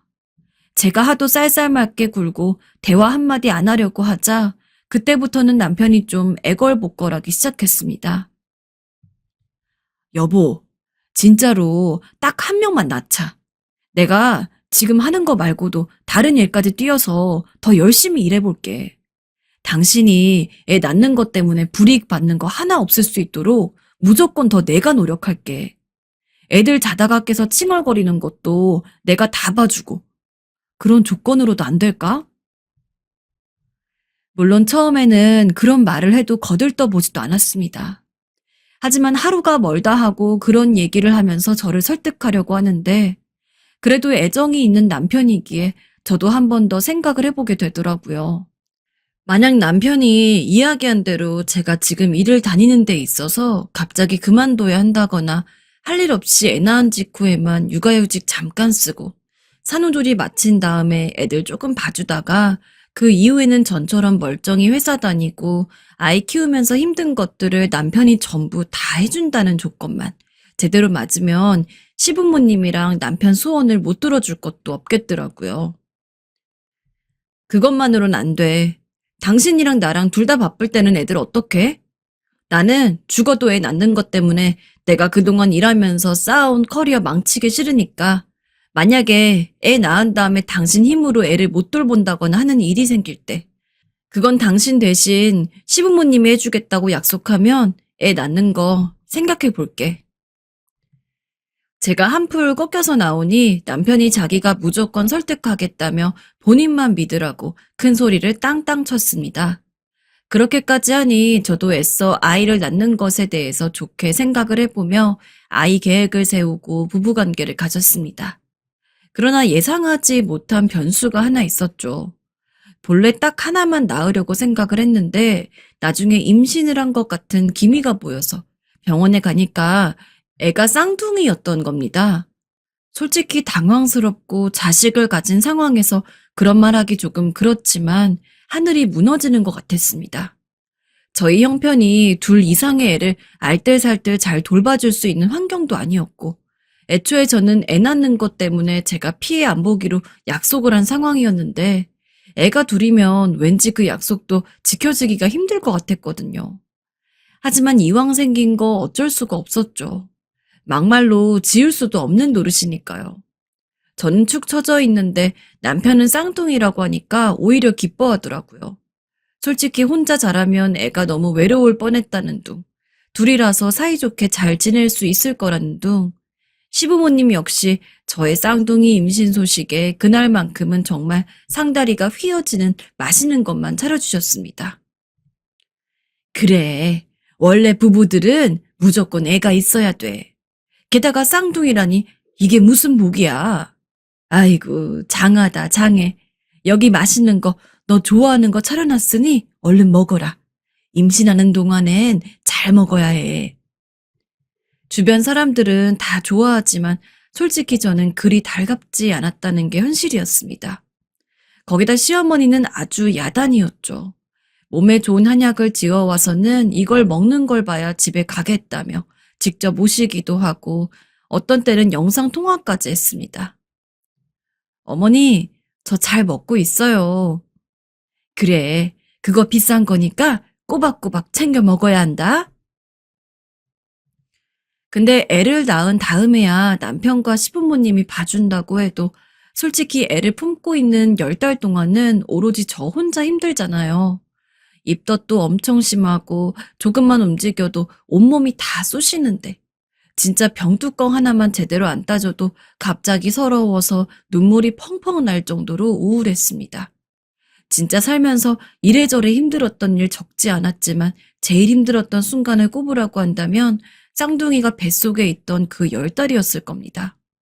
출산을 하니까 오히려 속이 시원하더라고요. 하지만 역시 출산과 육아는 현실이었습니다. 남편은 처음 약속을 한 대로 애를 키우는 데 있어서 번거로운 것들은 본인이 다 도맡아서 하려고 노력을 했습니다. 하지만 그것과는 별개로 애를 키우는데 돈이 너무 많이 들어가더라고요. 당시 저희는 저희 부부 생활비에 시부모님 용돈을 조금씩 드리고 있었습니다. 하지만 생활비로 쓰는 돈 자체가 그리 여유 있지가 않아서 밥을 차릴 때도 조금 아껴서 차리고 옷도 한참 고민하다가 사고 그러면서 살고 있었거든요. 근데 갑자기 애가 하나도 아니고 둘이 생기니까 분유값에 기저귀 값에 애들 옷이랑 신발도 사줘야 되고 게다가 아기들은 왜 그렇게 빨리 크는지 조금만 지나도 이전에 입던 옷이 안 맞아서 곤란했습니다. 그나마도 아까워서 버릴 수가 없어 단돈 몇천 원이라도 받아보겠다고 중고거래에 올려서 애들 물건도 정말 엄청 팔았습니다. 게다가 문제는 하나 더 있었습니다. 제가 회사에서 급작스레 해고를 당한 것이었습니다. 제가 나가야 한다고요? 아니, 왜, 말도 안 돼요, 이건. 미안하지만 회사 입장이 그러네. 우리는 오래 일할 사원이 필요하니까 미안하게 됐어요. 정말 열심히 일한 회사였는데 그런 식으로 해고 통보를 받으니 너무 화가 났습니다. 솔직히 육아휴직을 쓴다고 할 때 회사에서 좀 안 입고 온 표정을 짓는 걸 확인했습니다. 하지만 법적으로도 보장이 되어 있는 만큼 저는 당연히 제 권리를 발휘하는 거라 생각하고 당당하게 육아휴직을 쓰고 있었는데 재출근을 하기 일주일 정도 전에 회사에서 해고 통보를 한 겁니다.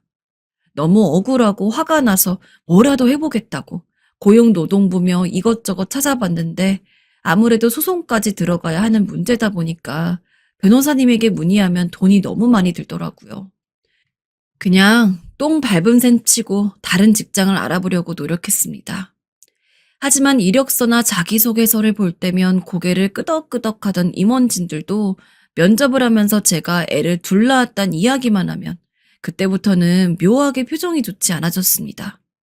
그리고 저는 계속해서 이직을 준비하던 모든 회사들에게 불합격 통지를 받아야 했습니다. 그런 상황이다 보니 남편의 월급만으로 모든 걸 해결해야 했는데 진짜 답이 없더라고요. 그래도 어째 오랜 시간을 버텼지만 이제는 저축한 돈에서 까서 쓸 것도 없었고 도저히 해결이 안 되는 지경까지 이르렀습니다. 그래서 아이가 3살이 되던 때 시부모님에게 연락을 했습니다. 어머님, 아무래도 남편 혼자 월급만으로는 생활이 너무 힘든 것 같습니다. 제가 어떻게든 뭐라도 취직을 하려고 하는데 지금 상황에서는 애들 때문에 도저히 취직을 할 수가 없는 상황이거든요. 그러니까 저희가 어느 정도 자리 잡을 때까진 어머님이 애들 좀 봐주셨으면 해요. 그렇게라도 애들은 맡긴 후에 취직을 하려고 정말 온갖 짓을 다 하다 보니까 그래도 간신히 작은 중소기업에 사무보조로 들어갈 수 있었습니다. 하지만 그렇게 한 달 정도 지났을까요? 갑작스럽게 시어머니한테 연락이 왔습니다. 나는 더 이상 손주들 못 봐주겠다. 설마 시어머니가 갑자기 그렇게 나올 거라고 생각도 못했습니다. 당황스러움에 말도 못하고 있는데 시어머니는 그런 저에게 한 달 봐줬으면 많이 봐준 거 아니냐. 너도 취직을 했으니까 이제 애들이 집에 있어도 별 문제 없지 않느냐. 아니 취직을 한 건 취직을 한 거고 돈을 벌어야 되는데 저도 남편도 애들을 제대로 볼 시간이 없는 상황에서 어떻게 마음 놓고 돈을 벌겠습니까? 어머님, 갑자기 이러시면은 제가 너무 곤란해요. 남편도 저도 지금 서로 일하느라 바빠서 애들 제대로 봐줄 시간 없어요. 그리고 애초에 아시잖아요. 제가 애 안 낳으려던 거 남편이랑 어머님, 아버님이 다 애들 돌봐주겠다고 해서 낳은 거. 제가 하고 있던 일에 피해도 없고 키우는 데 있어서 남편이랑 어머님이랑 아버님이 다 해준다고 해서 애들 키우게 된 건데 솔직히 그게 다 지켜지지 않는 건 그렇다 쳐도 어머님도 저희 집 사정 지금 뻔히 알면서 이렇게 갑자기 이런 말씀 하시는 건 조금 아니지 않나요? 하필 또 시어머니가 전화를 걸었을 땐 마침 회사에 있는 시간이었습니다. 업무 시간 중에 오래 전화로 이야기하는 게 눈치 보여서 가급적 빨리 끊고 싶었지만 시어머니는 계속해서 어린애들 보는 게 너무 힘들고 시아버지가 손주들 돌보는 걸 반대한다면서 무조건 데려가라는 통에 전화를 끊고 싶어도 끊을 수가 없었어요. 어찌저찌 다음에 이야기하자고 마무리를 한 다음에 전화를 끊고 사무실로 들어갔는데 진짜 그날은 일이 종일 손에 안 잡히더라고요. 어떻게든 이야기를 끝내야 할 것 같아서 그날 일을 마치자마자 바로 시댁으로 향했습니다. 가니까 시어머니나 시아버지나 애들은 거의 거실에서 혼자 놀게 방치하고 본인들끼리 하하호호 하고 있더라고요. 그리고 제가 온 걸 보자마자 기다렸다는 듯이 몇 되지도 않는 애들 짐을 바리바리 싸서는 제 손에 들려줬습니다. 어머님, 아버님, 저 이야기 끝나기 전까진 못 가요. 저나 남편이나 당장 내일 출근해야 되는데 낮까지야 애들이 어린이집에 있지만 애들 하원할 때는 누가 데리러 가지고 저랑 남편 퇴근할 때까진 대체 누가 저희 애들 봐줘요? 도우미 아줌마 둘 형편도 안 되는 거 아시잖아요. 우리도 우리 인생이 있지. 언제까지 다 늙어서는 새파랗게 어린 손주들이나 보고 앉아 있어. 그 정도는 부모인 네가 알아서 해야지. 사람이 아무리 화장실 들어갈 때랑 나올 때랑 다르다고 해도 다른 것도 아니고 진짜 남편이랑 시부모님 믿고서 애를 낳은 건데 어떻게 이런 일이 있을 수가 있는지 믿을 수가 없었습니다. 아무리 제가 열과 성을 다해서 항의를 해도 시어머니랑 시아버지는 콧방귀도 끼지 않았어요. 오히려 제가 너무 약해 빠진 소리를 한다면서 뭐라고 했죠. 우리 때는 애 둘이 아니라 5, 6을 낳아도 어떻게 잘 키웠어. 요즘 젊은 것들은 자기들끼리 열심히 해볼 의지가 없다니까. 의지가? 솔직히 제가 시부모님한테 애들을 맡기기로 했어도 그렇다고 해서 시댁에 애들을 재우면서까지 맡기는 건 아니었습니다. 저 일 끝나고 남편 집에 오면 다시 애들 데리고 와서 그때부터는 저희 집에서 같이 자고 거의 저랑 남편이 퇴근하기 전까지 남는 몇 시간 정도만 시부모님이 손주들을 돌봐주면 되는 거였거든요. 아니 본인들이 그렇게 하기로 약속을 해놓고서 갑자기 이러는 게 어디 있습니까? 하지만 아무리 그 부분을 피력해도 시어머니, 시아버지는 요지부동이었습니다. 하는 수 없이 저는 힘겹게 들어갔던 사무보조 일을 그만두고서 애들을 봐야 했습니다. 그리고 남편한테 이전에 약속했던 대로 빨리 투잡이라도 뛰라고 그러니까 남편은 하나 다니는 것도 힘든데 무슨 두 개나 일을 뛰어야 하냐면서 시간 많을 때는 맨날 술만 퍼먹고 있더라고요. 견딜 수가 없었습니다. 그 꼴을 몇 달 넘게 보니 진짜 이대로는 아무것도 안 될 것 같아서 시어머니에게 다시 전화를 했어요. 애들 봐주셔야 할 것 같다고요. 어지간해야 저희들이 어떻게든 버텨보지. 상황상 남편도 이전보다 월급을 적게 받고 있었습니다. 이런 상황에서 졸지에 그나마 숨트일 구멍이라도 되었던 저의 직장도 제가 일을 그만둬야 했기에 멀쩡하게 애들을 돌볼 수가 없는 여건이었습니다. 하지만 시어머니에게 전화를 해서 그런 소리를 하기가 무섭게 시아버지가 전화를 획 뺏는 소리가 나더니 그딴 소리 할 거면 다시는 전화하지 마라 라면서 저에게 소리를 질렀습니다. 그래서 어떻게 다시 시아버지를 설득하려고 했어요. 매일 봐달라는 거 아니다. 애들 어린이집 다니니까 어린이집 가는 거는 내가 출근하면서 버스 태우면 된다.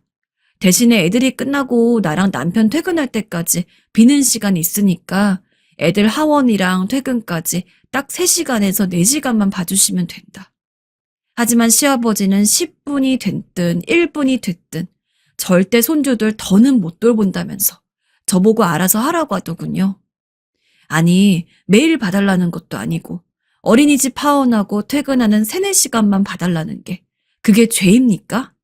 그럼 애초에 애를 낳지 못하게 하던지 나이 70 넘게 먹은 노인이 거짓말을 해야겠습니까? 그것도 자기 손주들을 볼모로 제가 여기서 어떻게 하면 좋을까요? 제발 여러분들께서 저희에게 조언을 좀 해주셨으면 좋겠습니다. 안녕하세요. 오늘은 제가 가장 사랑했던 친구놈의 생일입니다. 친구를 기억하고자 하는 마음에서 여기에 사연을 보내게 되었습니다. 저는 먼저 인천에 살고 있는 55살 윤창모라고 합니다. 회사를 운영하고 있으며 아내와 2딸을 두고 있는 가장이고 몇 달 전까지만 해도 일에만 치여 살고 있었습니다. 그러던 어느 날 제 인생을 바꾸는 일을 만나게 되었습니다. 지금으로부터 6개월 전이었습니다. 평소 예민한 편이라 반드시 핸드폰을 꺼두고 자곤 하는데 그날은 깜빡하고 핸드폰을 머리맡에 두고 잔 날이었습니다. 12시쯤 갑자기 벨소리가 쩌렁쩌렁 울려왔습니다. 옆에 누워있던 아내마저 깨게 만들 만큼 큰 소리였습니다. 저는 서둘러 핸드폰을 들고 누구에게 전화가 왔는지 확인했습니다. 그런데 거기엔 예상치 못한 이름이 적혀 있었습니다. 바로 고향 동창 영재의 대학 친구 민재였습니다.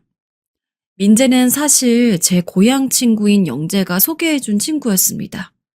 술만 몇 번 먹고 전화번호만 주고받았지 서로 전화 한번 해본 적이 없는 사이였습니다. 저는 한참 의아해하다 전화를 받았습니다. 그런데 전화를 받자 땅이 꺼질 듯한 친구의 한숨소리가 들려왔습니다. 장모야, 영재가 갓댄다. 나도 방금 재수 씨한테 연락 와서 들었다. 나도 이제 출발한다. 장례식장에서 보자.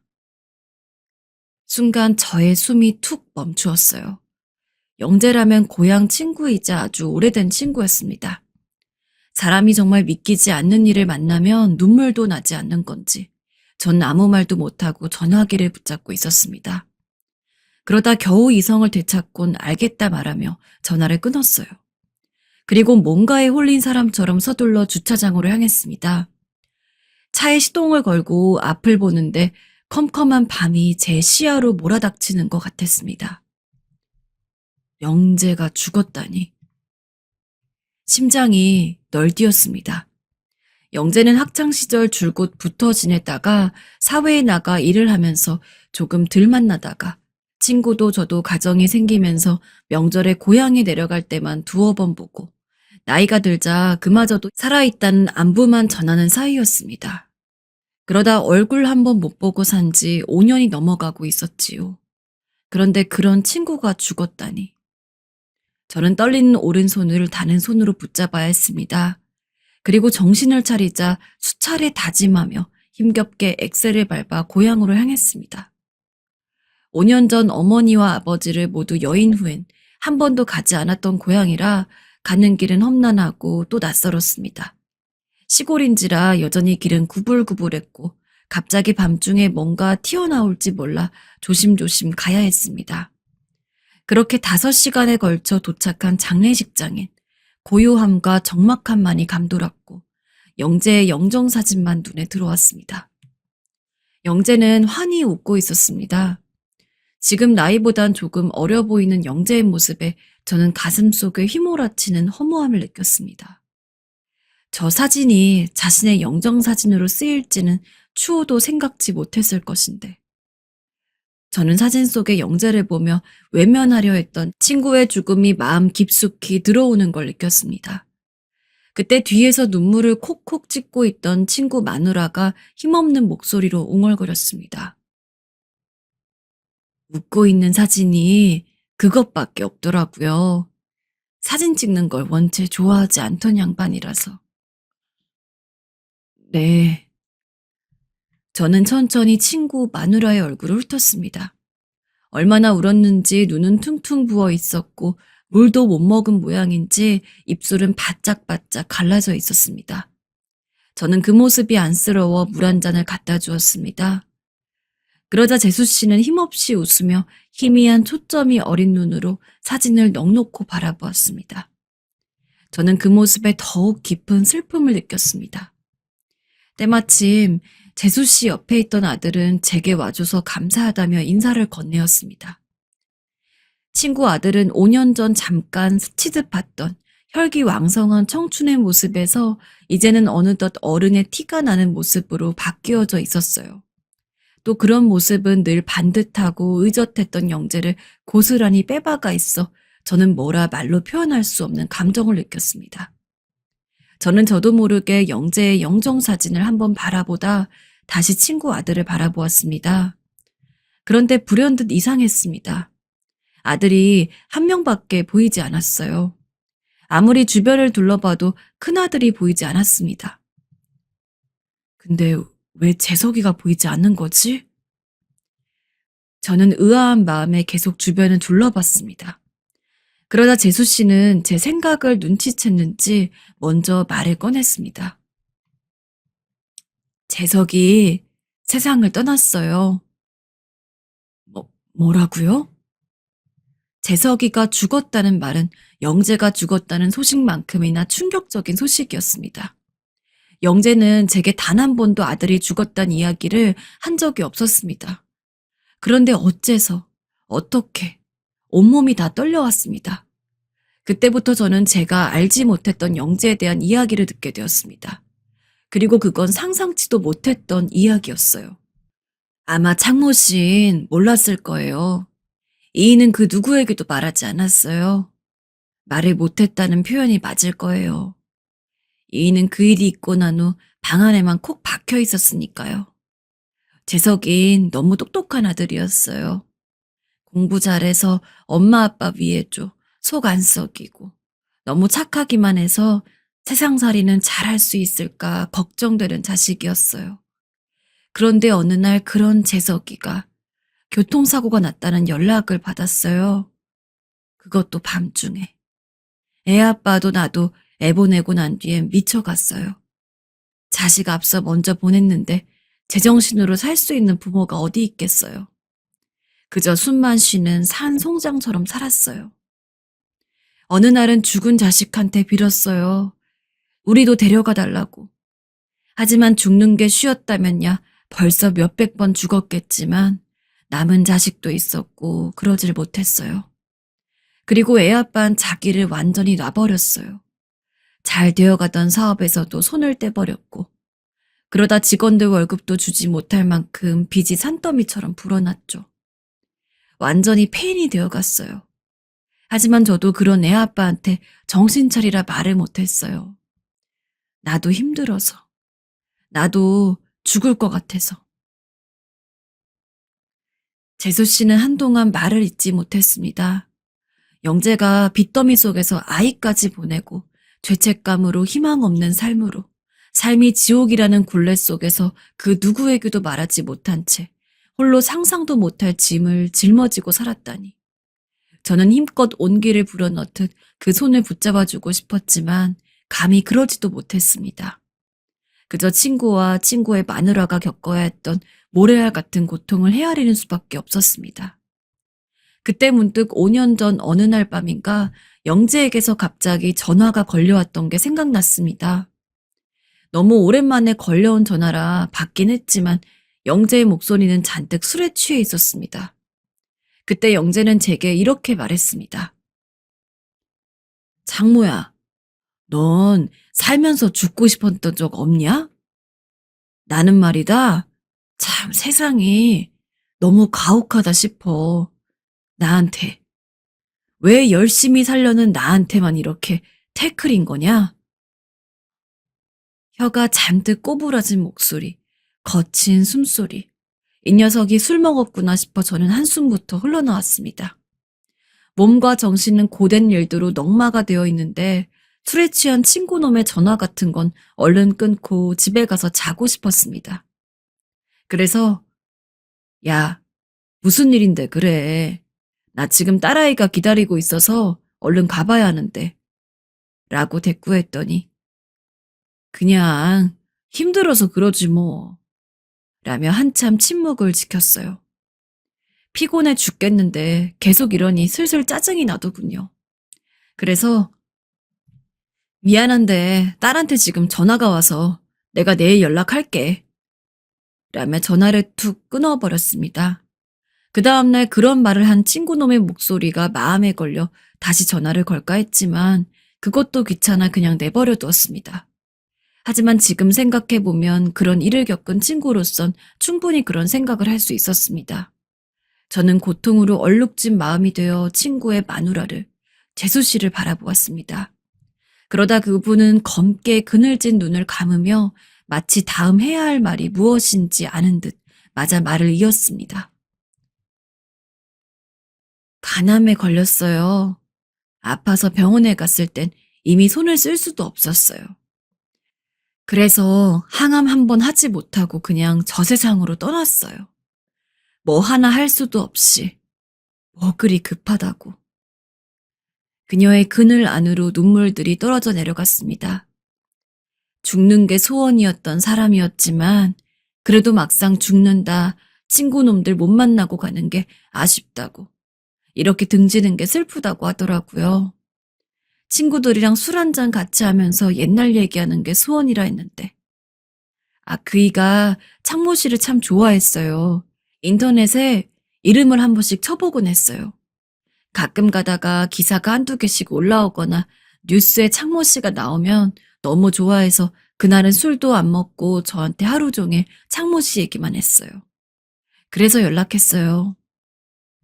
저는 입술을 꾹 깨물었습니다. 잘된 친구 한 명 알고 있다는 게 그게 참 인생 잘 산 것 같단 위안이 된다고. 그리고 그 친구가 참 자기를 생각해주는 친구였다고. 속 깊은 친구였다고. 그런 친구가 잘 돼서 자기가 다 좋다고.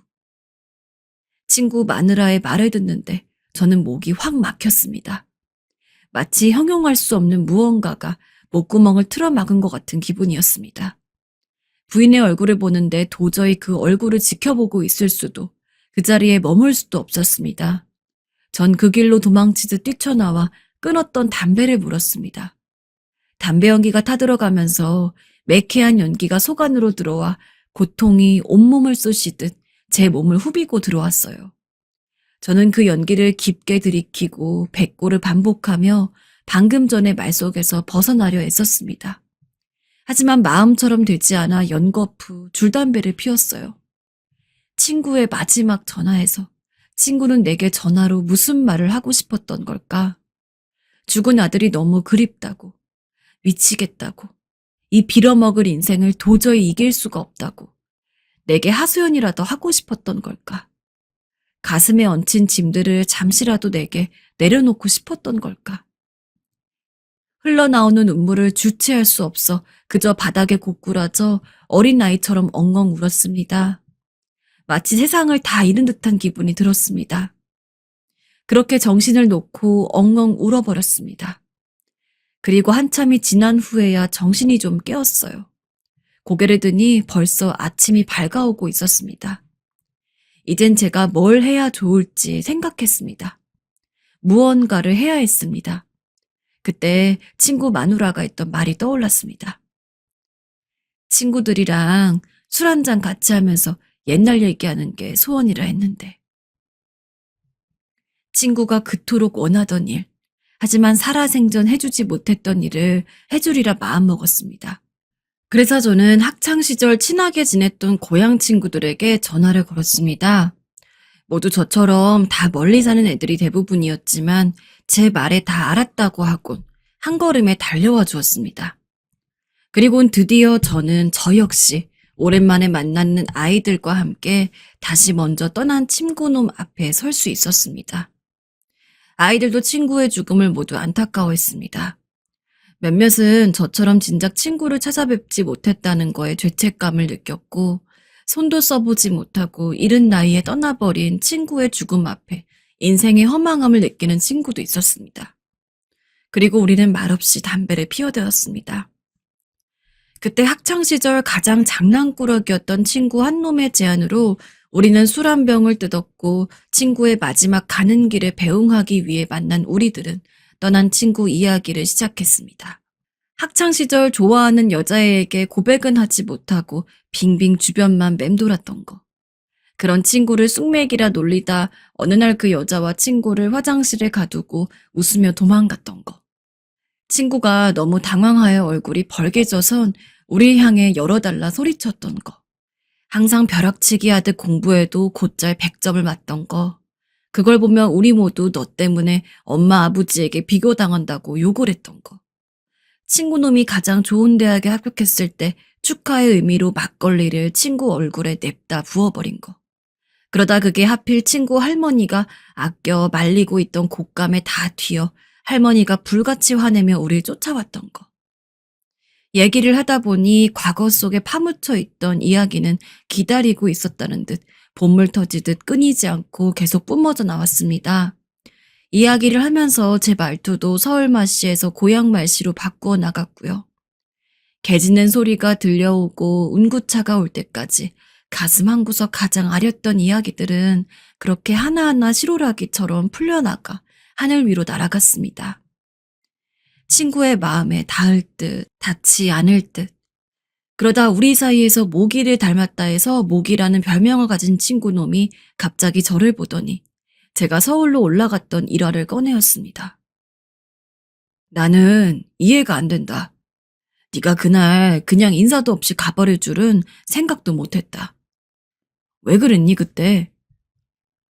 바로 제가 서울에 가는 날 친구들에게 말하지도 않고 호련히 서울로 떠나갔던 일이었습니다. 언젠가는 할 얘기였지만 오래전에 일어났던 일이기도 하고 조금은 사소한 일이기도 한지라 우리끼리 가끔 술 한 잔을 기울였을 때에도 이 얘기는 나오지 않았습니다. 이 이야기가 이렇게 나온 건 처음이었습니다. 저는 잠시 침묵을 지켰습니다. 저의 침묵에 친구들도 함께 침묵을 지켰습니다. 이젠 영정사진 속으로만 볼 수 있는 영재의 얼굴이 스쳐 지나갔습니다.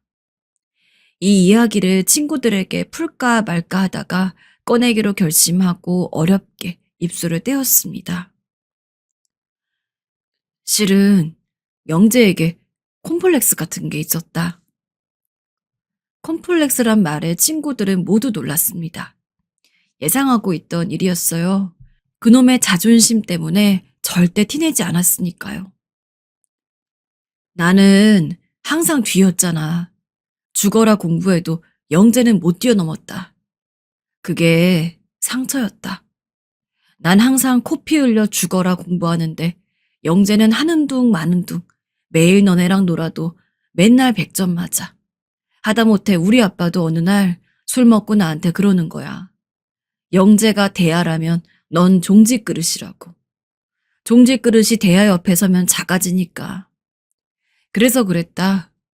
영재는 제일 좋은 대학에 붙었는데 난 이상한 대학에 붙어서 우리 둘이 같이 서울로 올라가야 하는데 영재랑 같이 가기가 싫더라. 그래서 혼자 올라가 버렸어. 영재가 섭섭해할 걸 알면서도. 친구들은 제 말에 모두 이제야 이해간다는 듯 고개를 끄덕였습니다.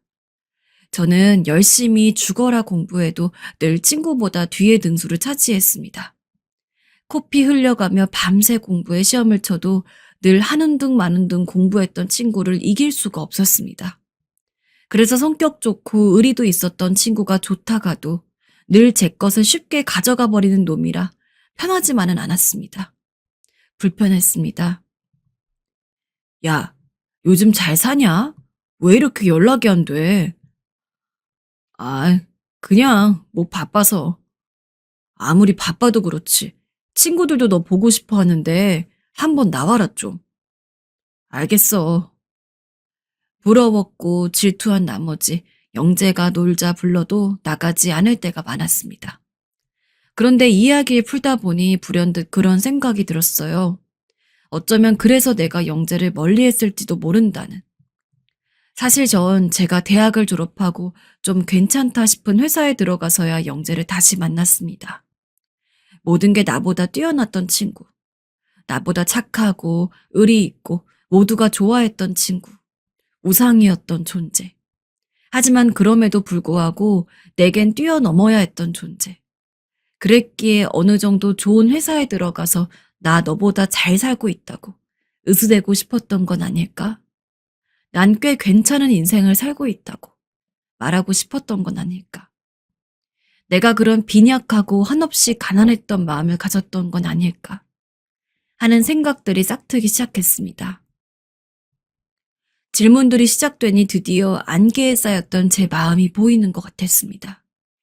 친구놈의 아들과 부인이 유골함 위에 흙을 뿌리고 진행되는 동안에 전 그것을 보며 다시 한번 휘몰아치는 감정과 생각에 잠겼습니다. 과연 친구는 내 마음을 알고 있었을까? 가난했던 내 마음을 눈치챘었을까? 생각해보면 알았던 것 같기도 했습니다. 그러던 어느 날 이런 기억이 떠올랐어요. 제가 너무 술에 취해 친구에게 널 조금은 질투했다고 모든 걸 가진 것 같았던 네가 조금은 싫었다고 말하던 날 친구는 제게 이렇게 말했습니다. 넌 날 대단하다 생각했을지 몰라도 내가 부러웠던 건 너였다. 너 나랑 놀 때 밤 되면 맨날 니네 어머니가 산에서 짐승 나온다고 얼른 너보고 들어오라 소리치지 않았냐. 나는 그 소리가 참 듣기 좋았다. 니도 알겠지만 난 부모님도 일찍 여의고 할머니 손에 자라지 않았냐. 그래서 난 그런 부모님이 있는 네가 부러웠다. 그건 죽어도 가지지 못하는 거 아니냐. 저는 친구를 부러워했었지만 친구는 저를 부러워했습니다. 그리고 친구는 제게 이렇게 말해주었습니다.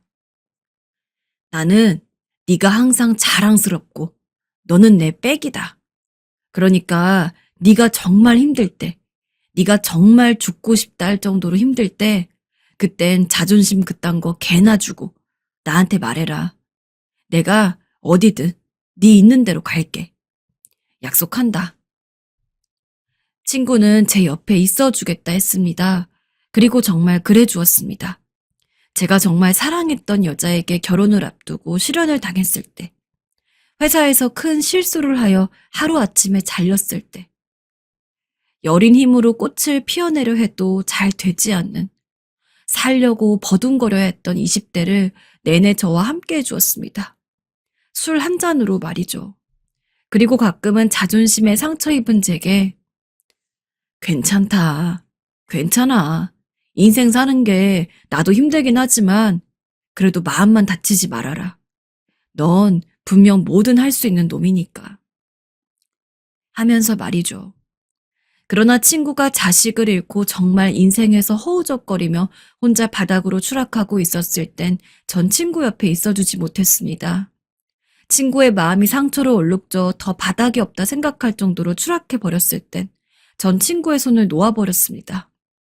흙에 덮여 사라져가는 친구의 유골함을 보며 한 줌의 재가 되어가는 친구를 보며 생각했습니다. 만약 내가 그때 너의 이야기를 좀 더 들어주었다면 어땠을까?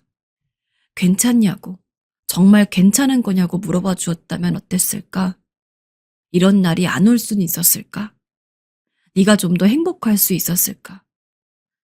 미안하다, 영재야. 미안하다. 수많은 생각들과 후회의 감정이 밀려 들어왔습니다. 그것들은 소용돌이처럼 돌고 돌아 말도 안 되는 상상의 나래를 펼쳐내고 있었습니다. 제 머릿속에선 살아생전 걸걸했던 그의 목소리가 제게 말을 걸어오고 있었습니다. 장모야, 내 얘기 좀 들어줘라. 친구는 맑은 얼굴로 웃으며 어렸을 적 도랑에 빠진 절 구해줬던 그 얼굴 그대로 그 맑은 미소로 제 손을 끌어당기고 있었습니다. 제 눈에선 눈물이 다시 솟구쳤습니다. 친구들은 그런 절 보고 당황해하면서 제 등을 어루만졌습니다. 하지만 눈물은 멈추지 않았어요. 내가 잘못한 거다. 다 알고 있었는데 걔한테 무슨 일이 있을 거라 생각했는데 분명 무슨 일이 있을 것 같았는데 사실 전 친구에게서 연락이 없었을 때 갑자기 끊겼을 때 눈치를 채고 있었습니다. 무슨 일이 있는 거라고. 분명 친구에게 무슨 일이 생긴 거라고. 하지만 알고 싶지 않았습니다.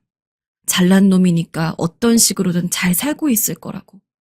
알아서 잘 이기고 일어날 거라고 친구 놈을 철석같이 믿었습니다. 그게 겨우 그런 얄팍한 마음이었다는 건 친구 놈이 죽은 후에야 깨달은 것이었습니다. 저는 슬픔을 주체하지 못한 채 아무도 보이지 않는 곳으로 갔습니다. 그런데 그렇게 한참을 울고 있을 때 어두운 그림자가 제게로 살며시 다가왔어요. 그 그림자는 친구를 닮은 자상한 목소리로 저를 위로했습니다. 친구 놈의 아들이었어요. 친구 아들은 투박한 손으로 제 등을 토닥였습니다. 저는 아들의 손을 부여잡고 미안하다고, 이기적이어서 미안하다고 친구 놈에게 할 사과를 이 아이에게 대신했습니다. 하지만 아들놈은 제게 말했어요. 아닙니다. 형이 죽고 아버진 만신창이었습니다. 아버지 빚도 제가 갚아야 했고 저도 그런 아버지를 많이도 미워했습니다. 몹쓸 말도 많이 했고요. 저도 그게 다 후회입니다. 그래도 어쩌겠습니까? 산 사람은 또 살아야 하니까. 어머니도 계시고요. 듬직해 보였던 친구의 아들은 말을 하다 참아왔던 눈물을 터뜨리듯 꺼이꺼이 울었습니다. 저는 영재의 손을 잡듯 그런 아들의 손을 꼭 잡고 놓지 않았어요. 그리고 우린 함께 울었습니다. 장례식이 끝나고 나서도 저는 친구 아들과 많은 얘기를 나눴습니다. 어떻게 살고 있는지, 부족한 건 없는지. 그러다 전 친구 아들이 곧 결혼을 앞두고 있다는 걸 알게 되었습니다. 죽은 친구에 대한 죄스러움과 미안함을 조금이라도 갚아주고 싶었습니다. 그래서 장례식에서 돌아온 이후 제 수중에 있는 돈 중 꽤 많은 돈을 결혼 자금에 보태라고 주었습니다. 친구 아들과 아내 모두 너무 놀라 아니에요. 이렇게 큰 액수의 돈은 못 받아요. 괜찮아요. 라며 수없이 거절했지만 저는 이렇게라도 값싸기라도 갚아야 집에 가서 잠이라도 제대로 잘 수 있다고 말하며 막무가내로 돈을 얹어주었습니다. 돈을 줘서 그런지 마음은 조금 편해지긴 했지만 그보다 제겐 친구의 죽음 이후 많은 변화가 생겼습니다. 살기 위해 일에만 몰두하고 삶에 치여오듯 살았던 제 자신을 발견한 것이었습니다. 일과 성공이라는 단 열매를 맛보며 마음의 쓸쓸함과 빈자리를 메우려 했지만 사실 전 그 속에서 진정으로 행복한 적이 없었습니다. 그래서 늘 바빴고 마음의 여유도 없었으며 같이 일하는 직원들에겐 각박했습니다. 그런 제 자신을 발견하고 나니 생각도 비워지고 마음도 천천히 내려놓게 되더군요. 또 이제 고향 친구들을 전보다 더 자주 만나게 되었습니다. 전에는 동창회도 별로 나가지 않고 친구들 만나는 것도 바쁘다는 핑계로 귀찮아했지만 결국 저의 공허한 마음을 속속들이 채워주고 빈 인생을 메워주는 건 역시 돈도 명예도 아닌 사람밖에 없다는 것을 저는 친구의 죽음으로 깨달은 것 같습니다. 친구의 죽음은 제게 큰 고통이었지만 동시에 저를 성장시키고 변화시켰습니다.